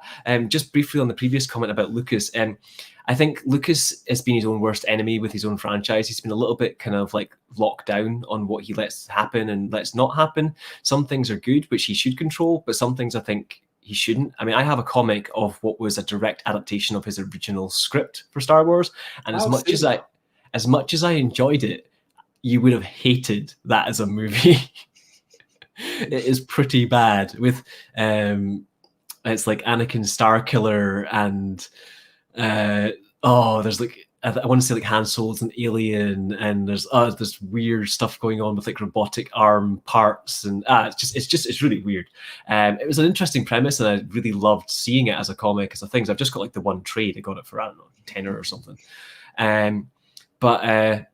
Yeah, if Lucas had stuck to his guns of the original plot, we probably would never have had the Star Wars that we have today. So in some ways, it's good that things have kind of changed, but I don't know, like the thing for me with the current films is not that they're bad, it's just that they've not done anything new. They've just retold the old stories. So I'm waiting for someone to come along and tell me a new story. Like, I don't care if you give me new characters or whatever, but all I've really seen in these stories so far is pretty much what I've already seen in the other 6 movies. And I want to see something different, you know, like, so let's not blow up a Death Star. Let's not have a race. Let's not have some new Jedi who's the last Jedi. Let's have something different. Let's have, I don't know, the Sith win and take over for a bit. Or, you know. Or Rey and Kylo, like in episode 8, they could have just been like, you know what, Jedi vs Sith hasn't worked. Let's find a way to meet in the middle. Like, if that would have happened at the end of that throne room fight, I would have been so excited for episode 9. Pick a totally different character who's not a Jedi and base a movie on them. Let's have a Boba Fett movie. Let's have That's not bad. They were going to do it for a while as well. You know, or let's have a Jabba the Hutt movie, based about all the different gangsters that are coming in and like taking debt out with them, and they're having to get bounty hunters to take them out, and you know, a total gangster film or something, but in the Star Wars universe. Like, you could do tons of things. You've got an entire world to play with. Why are we telling the same stories twice? That's just my thoughts. Last 2 comments before we start to wrap this up. I wanted to highlight this one. Episode 3 has the iconic "Hello there." It does, and it also has Palpatine saying, "I am the Senate." Like, I just really like that bit. There's a lot of lines that have stood the test of time more so than some of the films. Like, I just find it interesting. But there's a lot of iconic things within Star Wars as well. You know, like the lightsaber will always last. The movies could be terrible, but people will still buy lightsabers. You know. Yeah, and even that noise of it coming on will always make you go, "Woo!" Yeah, exactly, and that's against the thing. It's the whole sound and experience of the whole thing, and sometimes it's not about every little bit of the story matching or working. It's just, you know, kind of having fun. We never actually got onto question 3, by the way. We've only done 2. We'll save that for the second one. But I just wanted to say bye to Zach. Thank you for tuning in, mate. I hope you had a good time. And I haven't got any drink left, so I can't drink to Jeff Johns, unfortunately. Well, you guys made me drink my drink dry. But the last question that I wanted to sort of get in the chat, and then we'll kind of wrap this up for everybody, is from XD Zoom. He's been here throughout the entire chat, except for when he went to walk his dog. What are your favourite characters? I'm going to assume you're asking in general rather than just Star Wars. But you can choose a Star Wars character and a general character if you want, mate. Just across anything? Because that's a big, I don't know. You can have a Star Wars one, I guess. We were favourite Star Wars. I mean, I don't know. Address that as... Yeah. I'm going to say my favourite Jedi is going to be Ahsoka, however you pronounce that, as far as that's concerned. So yeah, that for Star Wars, or Darth Maul as a bad guy. As far as is a difficult one, though, isn't it? Just favourite character? I mean, I love the Bat family in general. That would be my characters of my go-to. Like, if you were to take away my entire comic collection, I was to like, okay, what comic am I going to buy to read? I'd probably pick up a Bat family member of some kind. I'm going to go Daredevil. I've always loved Daredevil. He was the first kind of non-Spider-Man character that got me properly into comics, and there's very rarely I don't enjoy a Daredevil story. The Netflix series, I really enjoyed. I like the fights in it. Or Magneto. I just really like Magneto when they do him right. Yeah. When they do him right. Have you got the solo series of Magneto? I've got like Magneto, is it by Soul? Is that quite recent? It was like a Marvel Now series. It was like 4. There was like 4 trades, I want to say. I don't know if they've done a hardcover for it. But there was 4 trades of just a Magneto series, and it was about like him kind of, I think, like reforming like Genosha and having like his own kind of space again, but going through all these kind of like stresses as to why it failed in the first place. And it was a really interesting story. Another one I read was Magneto Not a Hero, which was a shorter like 6-issue trade. That's a bit older. But I like kind of solo X-Men stories where it's not like tied too much into the greater universe, and I don't have to read like 15 stories to understand it. So I've got like the Gambit kind of Thieves World kind of arcs, and maybe some like X-23 stuff, and like little things that are not necessarily like the Clone Saga epic journey or something, you know, because that's just, I've always been a little bit just put off by the sheer amount of books that seem to tie in on Marvel's end when they do like the bigger epic arcs. So I'd much rather read like Venom and ignore Spider-Man altogether than read Spider-Man and then have to read the entire Clone Saga that ties into everything and then 16 other characters to understand what happened. But yeah, I agree. So I don't have a ton of Marvel stuff. I keep intending, like I've got the Clone Saga omnibuses because for me, I do always want to go back and read these sort of pivotal parts of comic history. It's just like, kind of like what you were saying, that it's very daunting. Even when you've got it in like, right, it's these 2 books, I'm still like, what if it's not? Like, then it's Ben Reilly, then, you know, it just carries on. So I completely agree where you come from. Well, that's the thing, you're going to have all these other books that just have like, even by a passing tie-in. So say you've got like a 1 issue of, I don't know, Silk in one of your crossovers. Well, then to understand that, you've now got to read Silk's origin story, which is going to be a 5-issue arc, you know, and from that, it just spins off for me. So that's why I've always said, just create your own continuity. Like, the thing is, I feel like a lot of people don't want comics to explain everything to them, but at the same time, they want everything explained to them as if they're going to read it for the first time. So it's like that's why Batman Hush was pretty much my first Batman story. And it doesn't sit there and go, this is Huntress, here is who she is. It's like, it's Huntress. If you want to know more about her, Google her. Like, it pretty much just, like, she appeared and then left. And it's like, well, I want to know a bit more. But then there's other characters, it's like, I don't really care for them a little bit more. I started a lot of my newer stuff with New 52, so it was a little bit of an intro, but I knew a lot of the characters from, like, I'd read a lot of, like, what I consider the Dixon era of kind of DC. And if you picked up a Dixon book in DC, whichever book it was, say you're reading Birds of Prey, you would have Batman appear, you'd have Nightwing appear, you'd have Huntress appear, you'd have whoever it was. And if you want to know what happens next, you have to look at the back of the book, read which issue of Nightwing that was, and then pick up wherever Nightwing ties into that. But there's no, like, this is an event, it's you're going to have loads of stuff going on. Nightwing just appears in an issue and goes away again. He's just part of that world. And I kind of like that in a way where, like, it's not always about the crossover. And, like, if you want to learn more about Nightwing, you don't have to read, like, the next issue of Nightwing. You can just read anything about Nightwing, because Nightwing's in all the Batgirl books, Batgirl's in all the Nightwing books, and it's not a crossover, it's just part of the story. Because it sometimes doesn't make sense to me that they have to make a crossover in order for someone else to be in their story. Because it's like, well, if they all live in Gotham, they're going to bump into each other. You know, like, you're not going to be like, oh, I only stay on this street, guys. Like, you know, you're going to see the other person. It was the same thing I kind of got into a little bit with Blackpool about the whole, like, CW verse after they had the Infinite Crisis in that and merged them all kind of together. And when they merged them all together, they made Supergirl and the Flash on the same Earth. And yet, not once since the first episode have they called on each other. And I'm like, but Supergirl's as fast as the Flash. So when he lost his powers and was slowing down, who could save the day in 30 seconds or less? Supergirl. But did they call on her? No. And I'm like, this makes no sense. You guys specifically set up this to happen. You put them in the same world. You even had them say on episode 1, oh, look, we can help each other. And then never did it for the whole season. And I'm just like, you've missed the whole point. The whole point was we're no longer doing crossovers. We're living in the same world. And I much prefer the we're living in the same world premise than the massive crisis every 6 months. I haven't watched any of those shows, so admittedly, the fact it's good for comics as well. I just think in general, like, I would much rather have, say, X-Men and Avengers randomly bump into each other at crime scenes than have X-Men versus Avengers every 6 months just for a random fight. Yeah, because it's like in Luke Cage. Like, Iron Fist just appeared in one of the episodes, and it's probably the best episode of Luke Cage because for once they were actually doing something fun.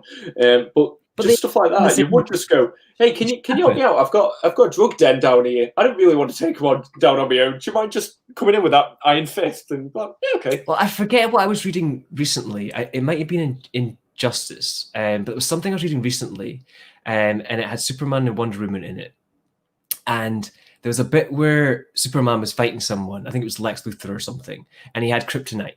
And rather than having this ultimate thing where you'd have in a normal Superman book where Lex gets him kind of hurt, he has to overcome it, find some other suit or whatever else, he just tags out, Wonder Woman comes in and kicks Lex's ass.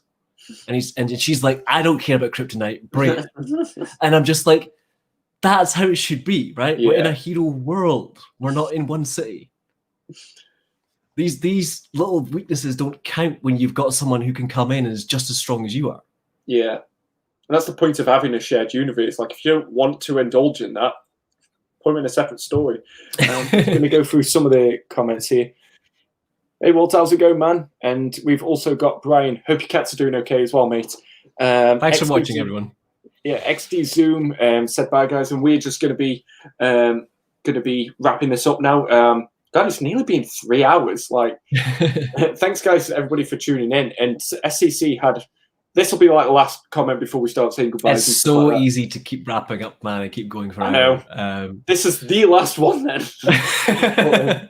Black Widow had a cool Hawkeye cameo where she's in a cafe and Hawkeye is outside just getting beat up, no dialogue or interaction. Just he's there because the will. That also makes sense as well, because sometimes I feel like Black Widow just would let Hawkeye. I know you'd let a Hawkeye get beat up, but sometimes I feel like that's true to the characters at the same time. Like Black Widow would be like, I don't need to be involved in this. And like, this is the thing. Like, I would like that. You know, I would be awesome if, like, in the middle of an Iron Man comic, he gets a bit too controversial with someone or something, and then all of a sudden you just see Cap's hand over his shoulder and pull him back. You'd be like, Tony, you should think about this. You know, like something like that would be brilliant. You know? Yeah. Like Lost did it better. Like Lost was always just making the characters appear in the same world. Like, so I think the Bat Family do that reasonably well, and like within the X-Men books, and you know, they again. But I would like to see that more within the entire universe. Like, I should be able to have the Hulk turn up in a random Avengers or X-Men or Fantastic Four book. They're all in the same universe, so why can't he just be there? I completely agree.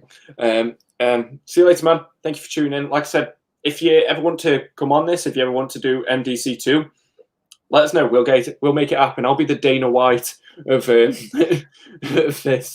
Try and get a group together. If anybody's interested, I don't know what kind of time scale and stuff, but if we're sticking for a similar kind of time, if people are available, then as I say, if we can get a group together to do a maybe more focused question thing, that'd be cool. Yeah, and like I said, I think I'd be better more in a moderator role, because I am not great at debating, and then we can have it that there's an impartial opinion going, I think you had a better argument on this one, and I think you really got them on that one. So it's clearly going to be a developing style and stuff like that. So I'm glad you've really enjoyed the stream, Strixlord. Thank you for being here from the beginning as well. Yeah, anybody who's been here for 3 hours watching, I know. thanks for that. Going to change my name because everyone calls me XD. It's a good name, not gonna lie. What is it supposed to stand for? Is it supposed to be like Z, or? I swear it used to be a face if you looked at it a certain way, but I'm old now. I don't know. Oh, so maybe it's supposed to be like a smiley face and then zoom or something. Yeah, I think so. But it still just sounds cool, like XD. That just sounds like yeah. I mean, I don't know. I mean, if you want to change it, change it. But I mean, I just wondered if it's supposed to say like Z or XD. I mean, I call anybody by just whatever the first sort of bit of their name is. People should be long name. I'm just not going to read the whole thing.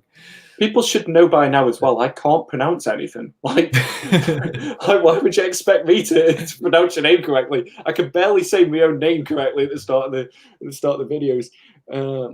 I've been waiting here in the chat since Monday. I feel bad that I didn't check in on the chat more then. Cheers for tuning in. Well, I mean, as I say, I would love to do more chats going forward. As I say, I don't know what your plan is with this, more of a kind of question kind of style thing on your side. As I say, obviously it'd be nice to get a bigger group. But I'd love to do what we did last time on my channel again at some point, maybe start of the month. And we can maybe try and figure something out if that's something you want to do. And we can throw just completely fun, random, open kind of questions. If we do have anything that is like topical or something of that week or something, we can always kind of go with that. But I think it's been quite fun just to kind of discuss things and see where it kind of goes. Because if we end up on a humanized discussion or a Batman discussion, we just kind of end up there rather than having like something that's a little bit kind of like locked too in. Pre-planned. Where can people find you though, with the chat coming to an end? I don't want people to leave without. They probably already subscribe to you, but let's be honest. Yeah, I mean, you can link it below if you want. But as I say, my channel is just Highland G. It's Highland Space G. If you just put it as one word, you probably won't find it. You'll just see a logo. It's just an HG. And you've also got Instagram. And yeah, I'm on Instagram as well. Same thing. I think it's the Highland G on Instagram, if I remember correctly. But again, it's the same thing under there. I do have Twitter, but I don't use it, so don't bother with Twitter. It's just not worth it. And if you do want to message me for whatever reason about something, I mean, feel free to message me on Instagram. It will need my approval before I see any messages, but you know, feel free for any questions and stuff on there, as well as under any videos or anything like that. And yeah, hopefully we'll do more kind of different streams or stuff kind of going forward. We'll see how that kind of goes. I do have a stream with Blackpool on, I believe, Monday we planned it for. So I don't have a time for that yet. We usually do it a little bit earlier in the day, around 3-4 o'clock kind of UK time. But yeah, hopefully around Monday, Blackpool and I will do our kind of monthly stream, just for anyone interested.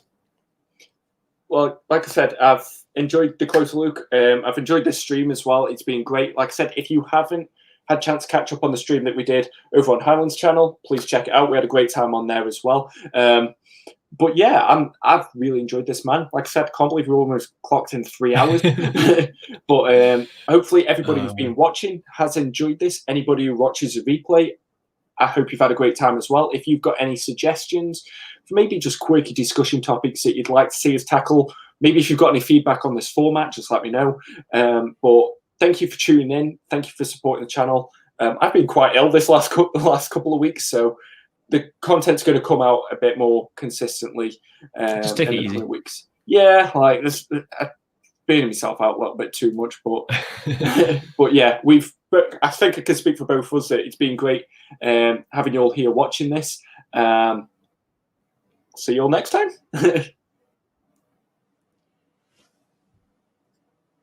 Bye, guys.